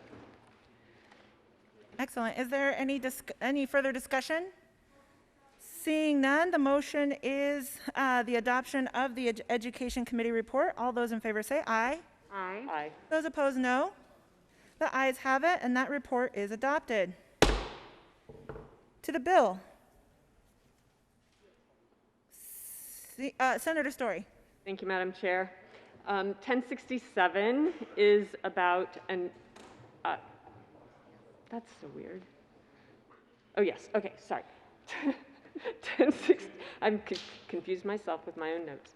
1067 is about providing an opportunity for graduates to no longer be required to submit national testing assessment scores for the admissions process. Colorado's public institutions would no longer require this, as I mentioned, as an eligibility criterion for admissions.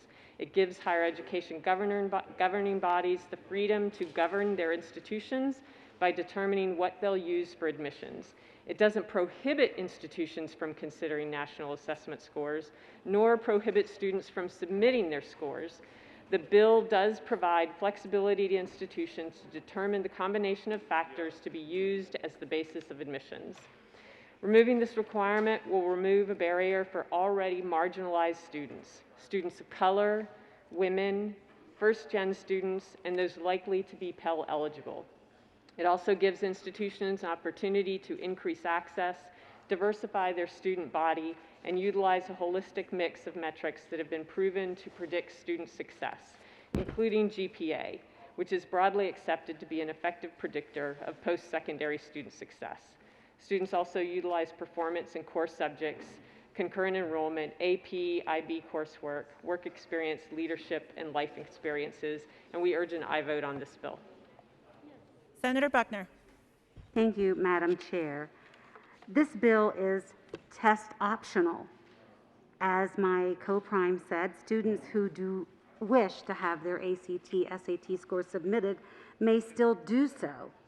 But removing this mandate gives universities and institutions an opportunity to use a holistic mix of metrics that have been proven to predict student success, including GPA and performance in core subjects, concurrent enrollment, AP/IB work, leadership rigor, and life experiences. Students who do not score well often opt out of applying and pursuing their higher education dreams when in fact that could be successful. Unfortunately, potential is being ignored. Some students also believe, and I have many research articles that explain this, that test scores can be skewed by social factors such as family income, race, ethnicity, and a parent's education level, factors that have nothing to do with the academic potential of an eager student at the college level or any level. Also, there are many students who are not able to take tests because of special needs and dyslexia, like my own daughter. So, this bill is crucial for those students and those students who display anxiety. I am asking for a yes vote on this really important bill that can make a difference in so many students' lives. Seeing no further discussion, Senator Lundin. Thank you very much, Madam Chair. To the bill sponsors, thanks for bringing this bill for conversation. This is a test optional bill.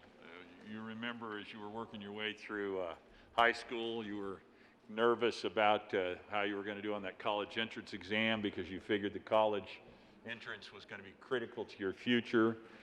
This bill removes that barrier. It just simply says that's optional. You can do that. And it does it in pursuit of a couple of issues that are beneficial or good. Some of those are already taken care of. An individual student who is nervous, doesn't test well, there's already accommodations that are allowed for that individual student. And the individual student can also make note of that in the application onto college. So the personal, this is to help an individual question, is really asked and answered in other means already.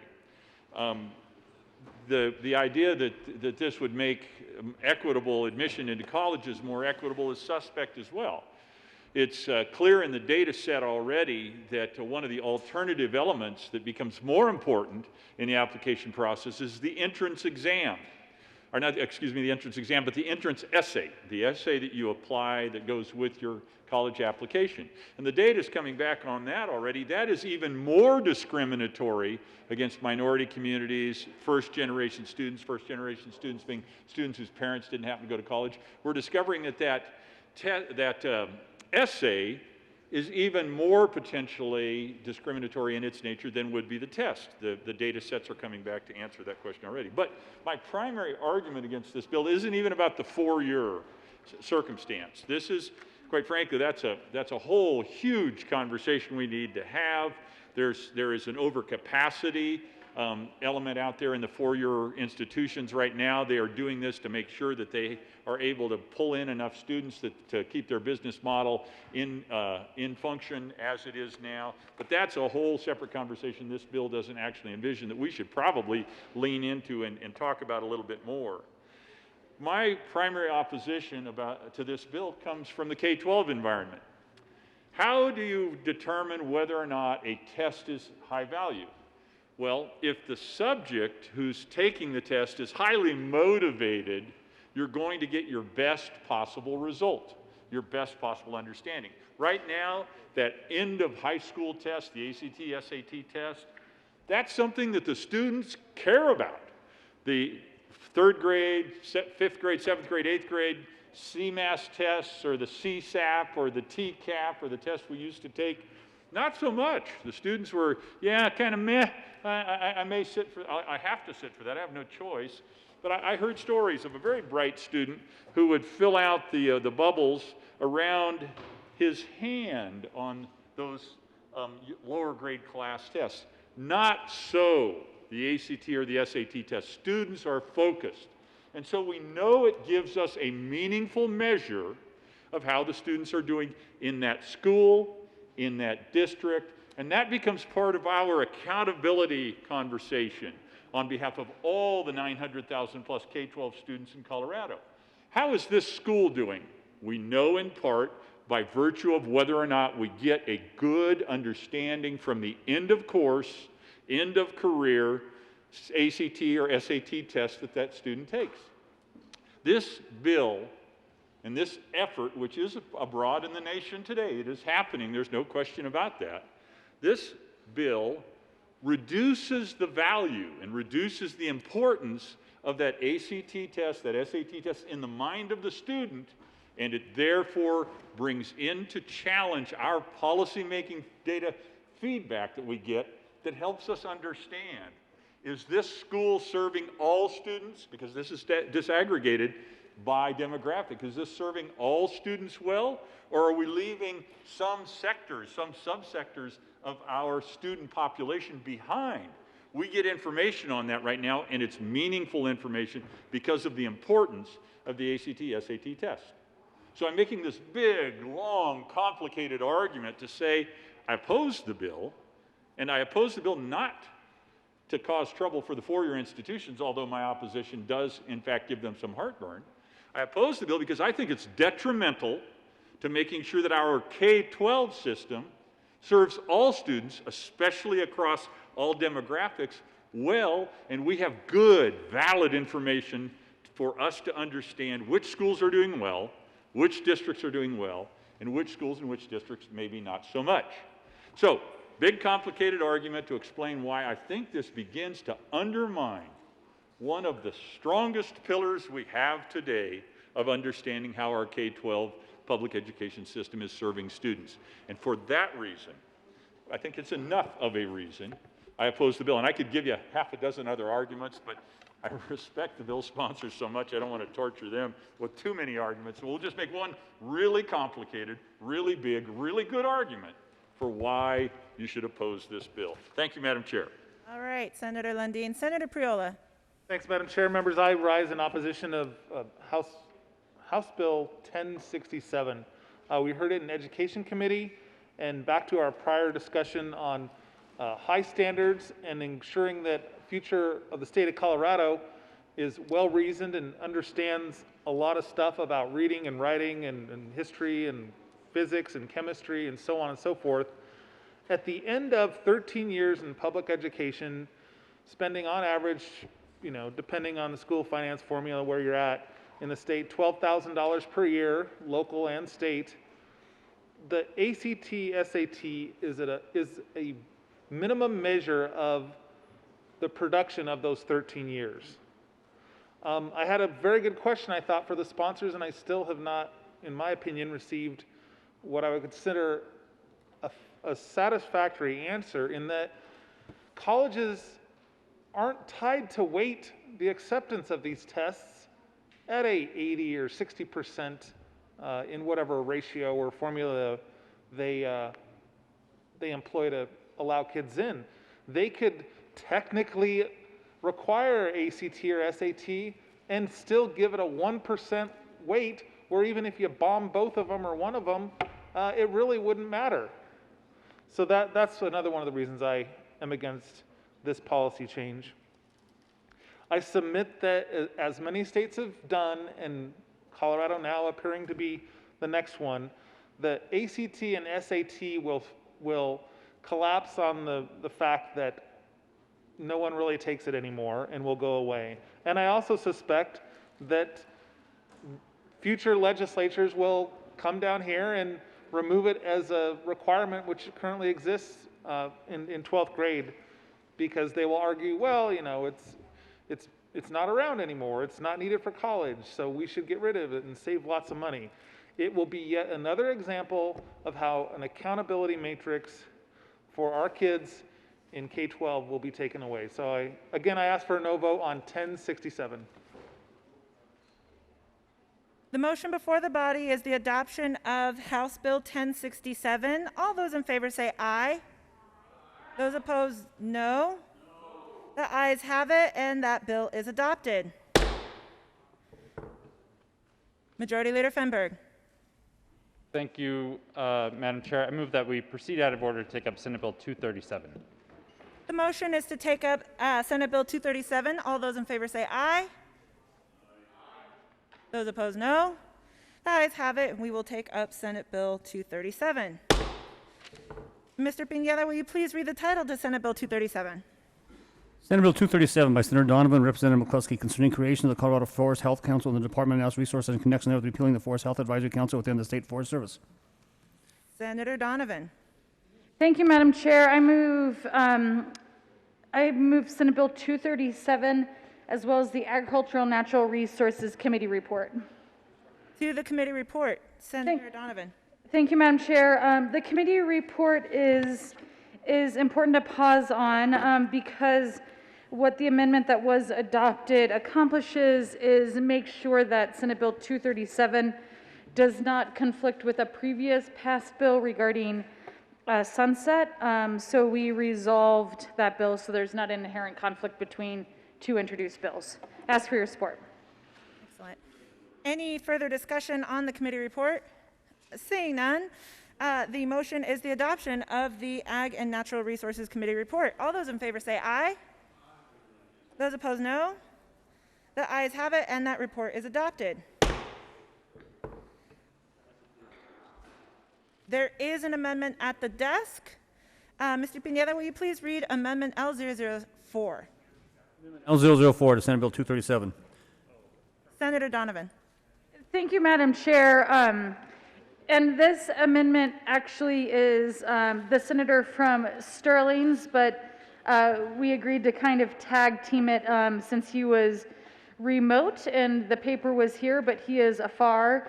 So I don't know if the senator would like to comment on what the amendment's trying to accomplish. Before anybody comments, would... we should probably move it, or he can move it as well. Senator Sonnenberg. Yeah. Thank you, Madam Chair. I move Amendment L004, I believe it is, and what this does is allows motorized recreation folks on this board as well. I have talked with the sponsor as well about possibly even expanding this beyond or another amendment to allow more West Slope members of this, and I'm not sure where she ended up, but this is a start to that, so I would ask for your support. Further discussion? Seeing none, the motion is the motion is the adoption of Amendment L004 to Senate Bill 237. All those in favor say aye. Aye. Those opposed, no. The ayes have it, and the amendment is adopted. Senator Donovan. Thank you, Madam Chair.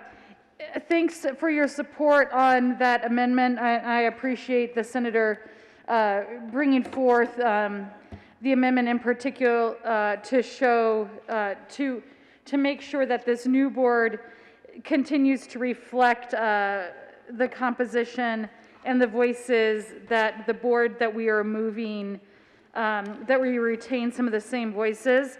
I do feel confident that with the different compilation of voices who are on this new board, although they don't specifically say Western Slope, I do believe that we will have enough voices from the area of this state that really has the highest concentration of our forests. So, but I do appreciate him bringing that up. So simply, this bill will take the Forest Health Advisory Council and we'll move it into the Department of Natural Resources to have a more direct connection between the thoughtful advice that this board recommends to make sure that we're keeping Colorado forests management healthy for the long term. It does not make any statement on the current situation being inadequate, mismanaged, or poor. We don't want to imply that at all with this bill. They're doing an exceptional job here. We just think that it would be a more direct line of communication by moving this board, and therefore would ask for your support on Senate Bill 237 as amended. Seeing no further discussion, the motion is the adoption of Senate Bill 237. All those in Hello. favor?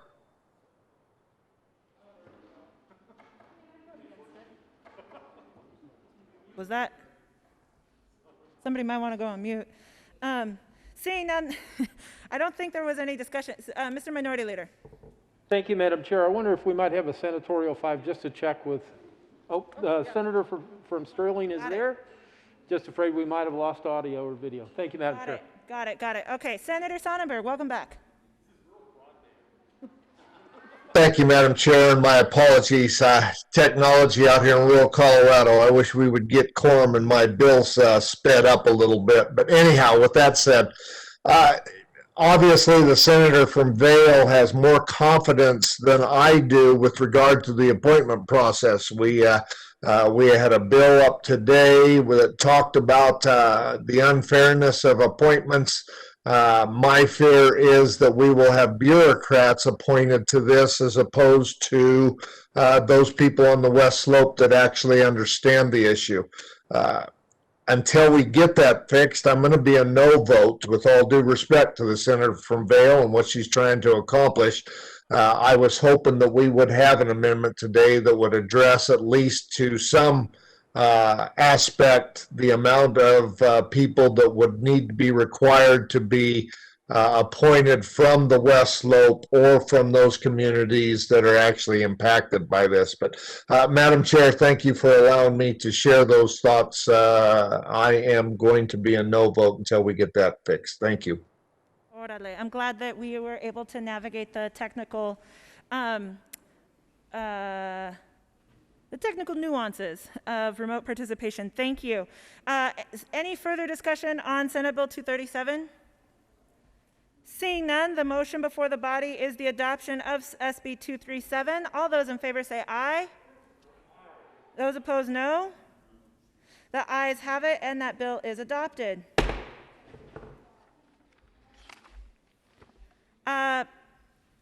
Will the clerk please read the title to Senate Bill 197? Senate Bill 197 by Senator Rodriguez and Representative Woodrow concerning the treating physician in workers' compensation cases. Senator Rodriguez. Thank you, Madam Chair. I move Senate Bill 197 in the committee report.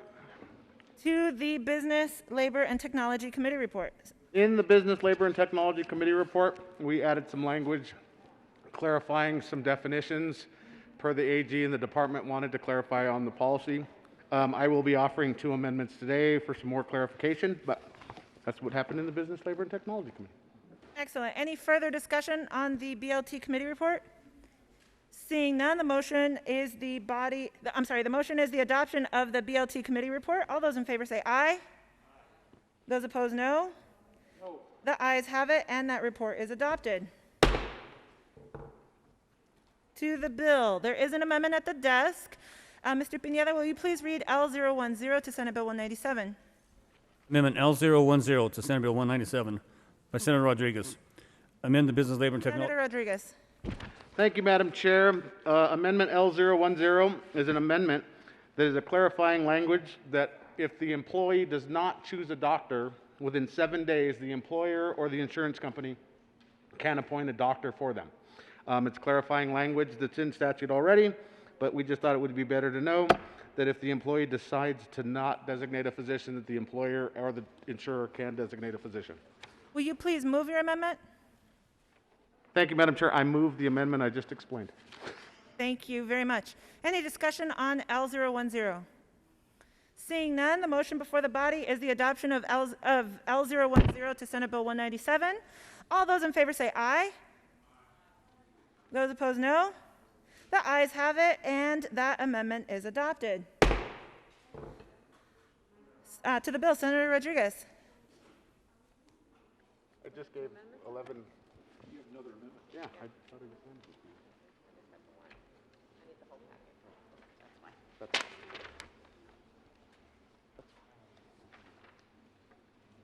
Órale. Thank you. There's another amendment at the desk. Mr. Pineda, will you please read L011 to Senate Bill 197? 1-1 to Senate Bill 197. Senator Rodriguez. Thank you, Madam Chair. Amendment L011 is an amendment striking wording that was added in committee. Just recently, we got an amendment that added a $4.7 million fiscal note, so we are striking that language from the bill. That will strike the fiscal note on the bill. Would you like to move this amendment? Senator Rodriguez? I move the amendment. Thank you. All right. L011 is on the table for discussion. Is there discussion on L011? Senator Priola. Thank you, Madam Chair. I make a substitute motion to move Senate Bill 197 to appropriations.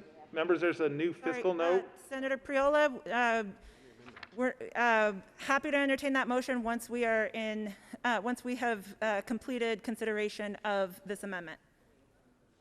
Does this one strike your fiscal note?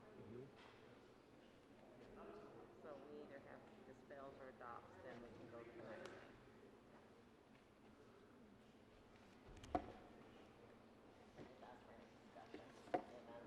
Okay.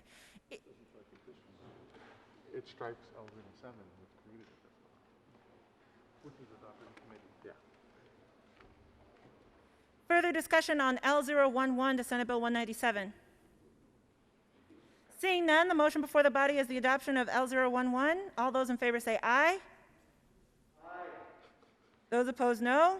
No. The ayes have it, and that motion is adopted. To the bill, Senator Rodriguez. Thank you, Madam Chair.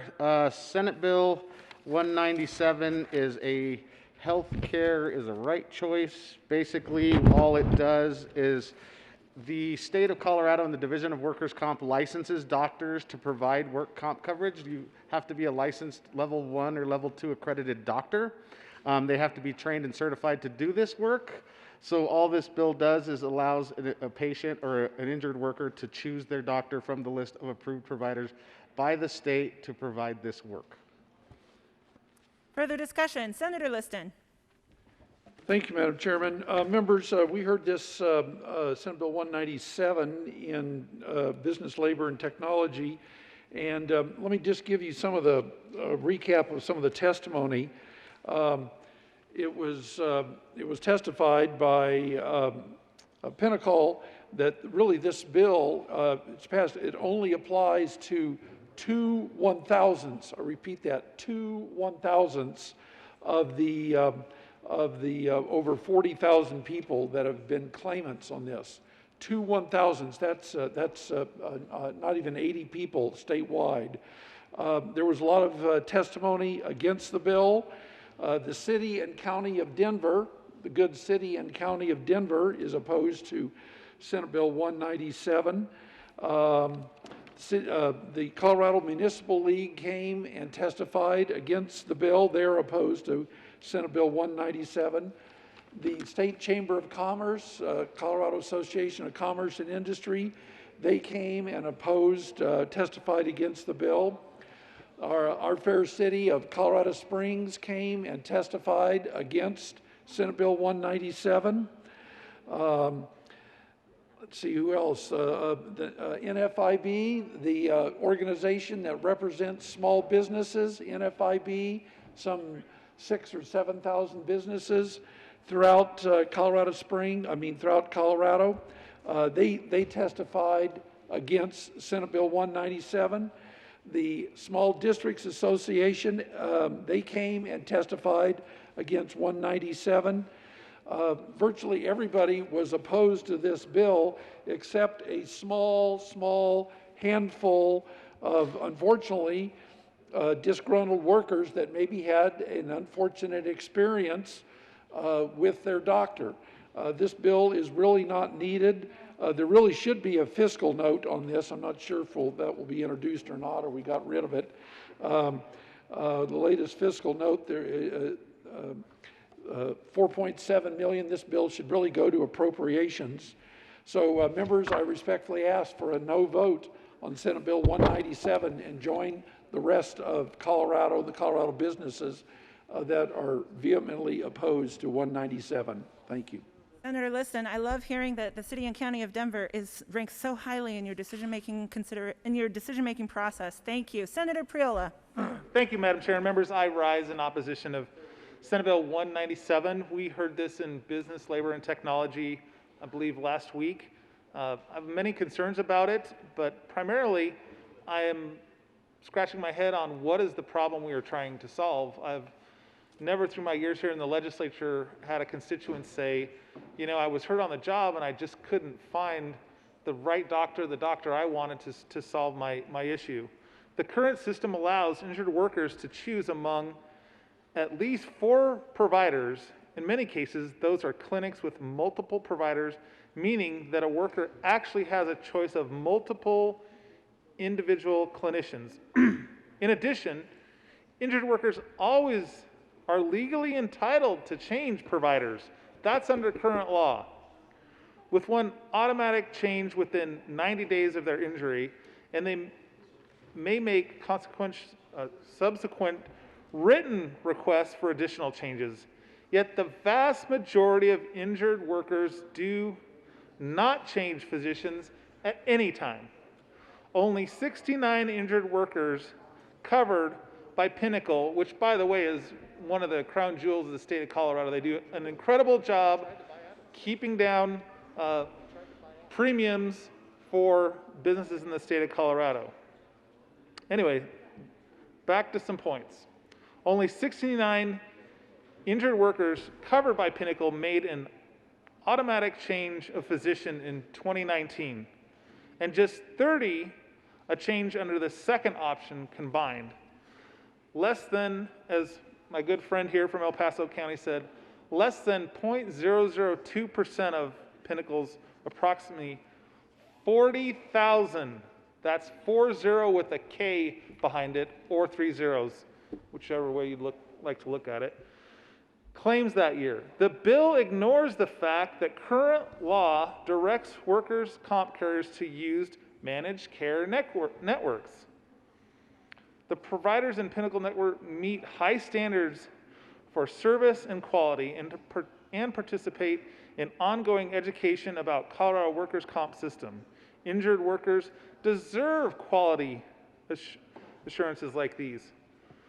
Amendments added to the bill in committee purport to address concerns about workers' ability to change physicians at any time before each maximum medical improvement. However, the amendments actually exacerbate those concerns. The bill now gives an injured worker up to 6 months to designate a treating provider, meaning they can, oh, the sponsor saying they stripped it out. Okay, thank you. The amended version actually expands the number of potential physicians changes. It keeps language from the introduced version of the bill, allowing a designation anytime before the employee reaches a maximum medical provider. Because the bill gives employee free choice of physician from the beginning, what purpose is served by enabling multiple changes of physician after that, than to distribute the course of than to disrupt the course of medical treatment? I read this bill on my own before anyone came to me, and the word that popped into my mind when I read it was doctor shopping. We all are sophisticated enough to know what doctor shopping is. Ask any 18-year-old teenage boy about doctor shopping, and they will especially the ones that snowboard, and they will say, yeah, I look for one to give me a medical card for my back pain. It exists in the state of Colorado. In other areas, and this bill will allow it to exist where medical workers' compensation issues arise. I ask for a no vote on Senate Bill 197. Senator Liston. Senator Liston. Very good. Thank you, Madam Chair. Madam Chair, I did not want to leave out, I said that, that the city and county of Denver was opposed to 197, which they are. But I also want to give your good Chamber of Commerce, the Denver Metro Chamber and C3 are also opposed to this bill. So due credit to your good Chamber of Commerce that they know that this is not a good bill for their workers. Also, the Colorado Self-Insured, the other businesses that self-insure themselves, they too testified very much in opposition, and I left out Pinnacle. There are so many entities and good organizations that are against this bill that it's too many to enumerate. So once again, the number that I will enumerate is that we're doing all of this for 2 1,000ths of the workers, 2 1,000ths. So with all due respect to the good sponsor, who I know once this bill had passed, I would ask the good members on this side of the aisle to vote no on Senate Bill 197. Senator Priola. Thank you, Madam Chair. And to the good senator from El Paso County, I have this question. How bad must this bill be if the city and county of Denver is against it?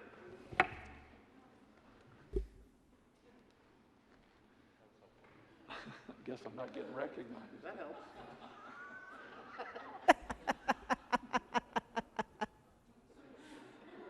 Silent, chirp, chirp, chirp.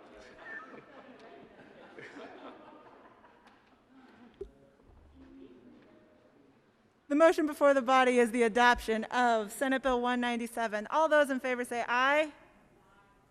Aye. Aye. Aye. Vote for your bill. Say aye. Those opposed, no. No. The ayes have it. And that bill is adopted. Mr. Majority Leader. Thank you, Madam Chair. Move the committee rise and report. The motion before the body is to rise and report. All those in favor say aye. Those opposed say no. The ayes have it, and we will rise and report.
The Senate will come to order. Senator Gonzalez.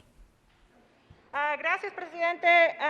We met and as a committee and had a number of bills under consideration. Mr. Pineda, will you please read the report? Mr. President, your committee of the whole makes these reports having in consideration the following tax bills being the second reading thereof makes the following recommendations thereon. Senate Bill 237 as amended, Senate Bill 197 as amended, passed on second reading, order and gross and placed in the calendar for third reading and final passage. House Bill 1067 as amended, passed on second reading and order revised and placed in the calendar for third reading and final passage. Senate Bill 174, House Bill 1235 laid over until May 5th and retaining their place on the calendar. Senator Gonzalez. Gracias, Presidente. I move for the adoption of the report. The motion is for the adoption of the committee of the whole report. Are there any no votes? With 34 ayes, 0 noes, 0 absent, 1 excused, the committee of the whole report is adopted. Senate Bill 237 is amended. Senate Bill 197 is amended, passed on second reading in order to engross and place on the calendar for third reading and final passage. House Bill 1067 is amended, passed on second reading in order to revise and place on the calendar for third reading and final passage. Senate Bill 174, House Bill 1235 laid over until 5521, retaining its place on the calendar.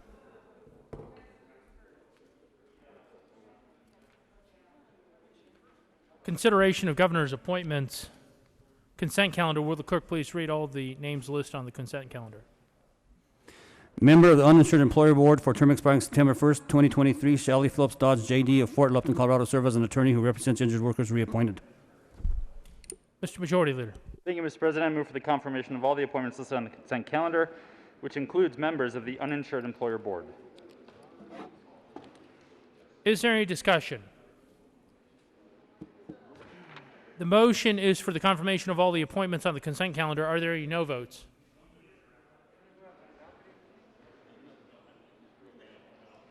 With 34 aye votes, 0 noes, 0 absent, and 1 excuse, all of those appointments are confirmed. Message from the House.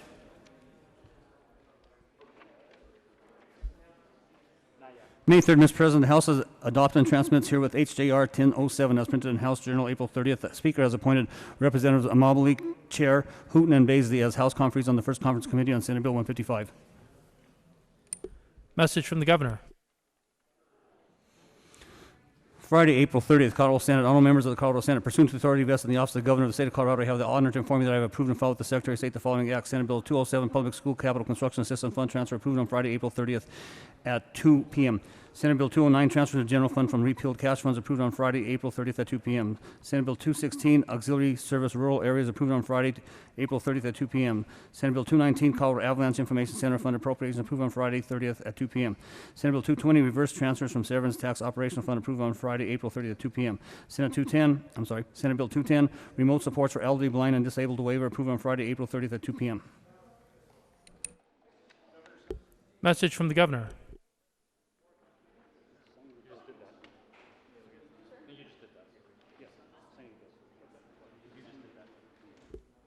Signing of bills. The President has signed Senate Bills 13 and 167.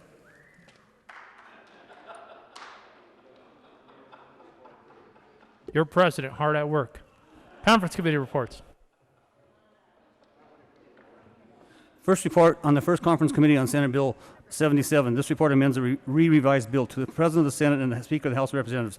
Your First Conference Committee appointed on Senate Bill 77 concerning the elimination of verification of an individual's lawful presence in the United States as a requirement for individual credentialing has met and reports that it has agreed upon the following. 1, that the Senate accede to the House amendments made to the bill as amendments appear in the revised bill. 2, that under the authority granted the committee to consider matters not at issue between the two houses, the following amendment be recommended. Respectfully submitted, Senate Committee, Senators Gonzalez, Chair, Rodriguez, Priola, House Committee Representatives Benavides, Chair, Kipp, and Williams.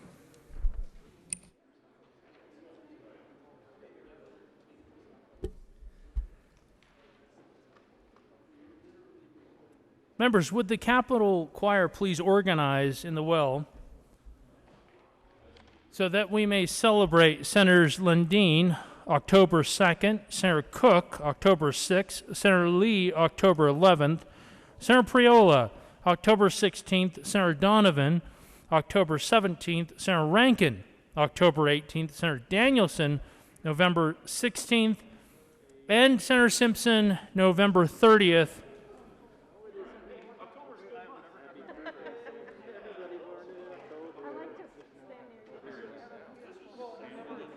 All right, Capitol Choir, it's all yours. Happy birthday to all of you. Happy birthday to all of you. Happy birthday, dear Senators.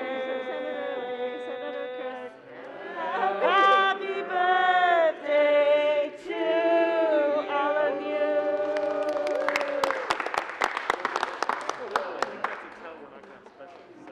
Announcements.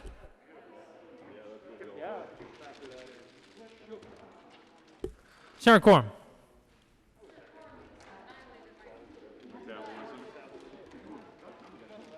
Senator Quorum. Thank you, Mr. President. Ask for a moment of personal privilege. Granted. Thank you. Members, we've always talked about the dangers of voting with emotion.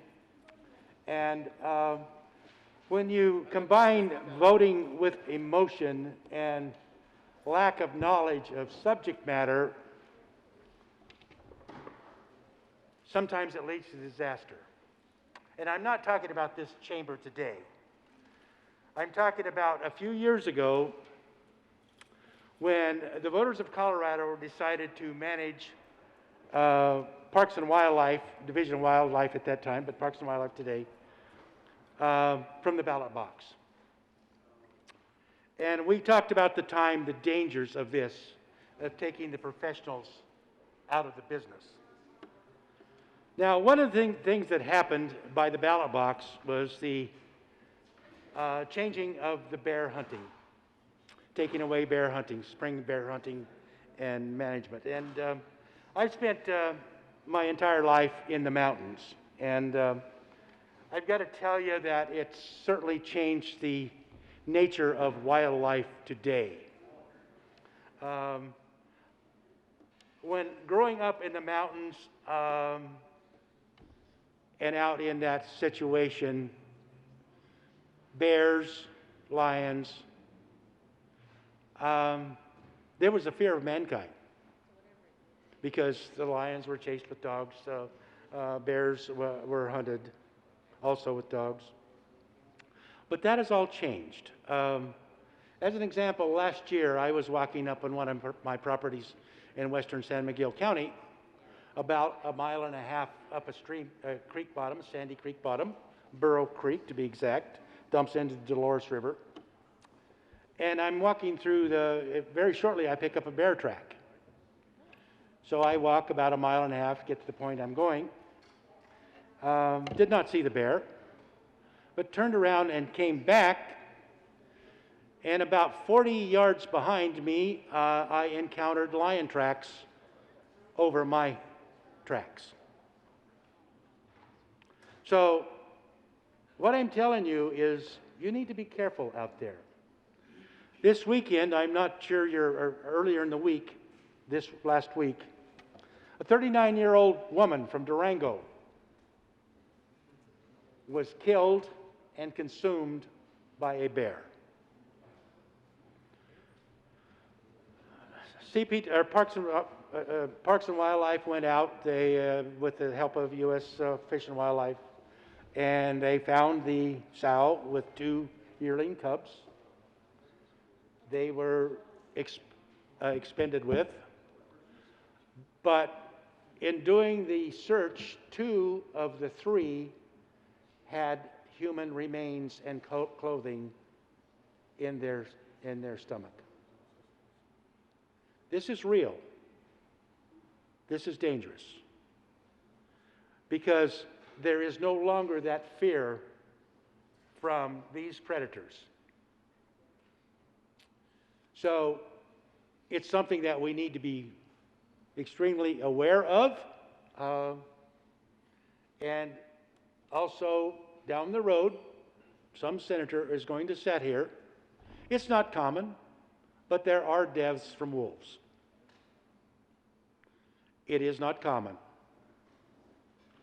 but it is going to happen. And we just need to make sure that we educate our people, our constituents, of the dangers of these are wild animals. They're not fuzzy little courier feet that want to cuddle with you. This is the 2nd death in my district since 2009 from a bear that ate one of my constituents. It's real. The lady had 2 dogs with her. The dogs survived. May have been part of the problem, but when I'm out in the mountains, I see all these people out there hiking with their dogs. And the bear has no fear of that dog, and they have no fear of you trying to protect your dog. So it's something that we need to be aware of, and my condolences go out to the family of that victim in Durango. Thank you. Senator Cook. Thank you, Mr. President. I request a moment of personal privilege. Granted. Thank you, Mr. President. Colleagues, a good friend of most of ours down here, an institution, I would say, down here, somebody that was well liked and loved, had a serious stroke last week. John Kunkel was with a friend of his, and thank God he was, because the friend noticed the signs of a stroke. And so his friend rushed him to Swedish Hospital, where he had 2 serious and major surgeries that day. They put a couple stents in his carotid artery, removed a 2.5-foot blood clot out of his leg, and was in intensive care for quite a few days. I'm keeping in contact with a good friend, mutual friend of ours, and he's doing much better. He's resting well. He got moved out of ICU just yesterday, I believe, and is now, like I said, resting comfortably. He is taking visitors. If anybody wants to go see him, he's in Swedish. I do have his room number. I don't want to put it out over the air, but if you would like his room number, I'll be glad to give it to you. So I just want you to keep him in your thoughts and your prayers, because he is such a good friend to us, and I think really well respected. And please give him your thoughts and your prayers, and go visit him. I'm sure it'll help him out. So, God bless you, John, and wish you a well recovery. Thank you, Mr. President. Further announcements.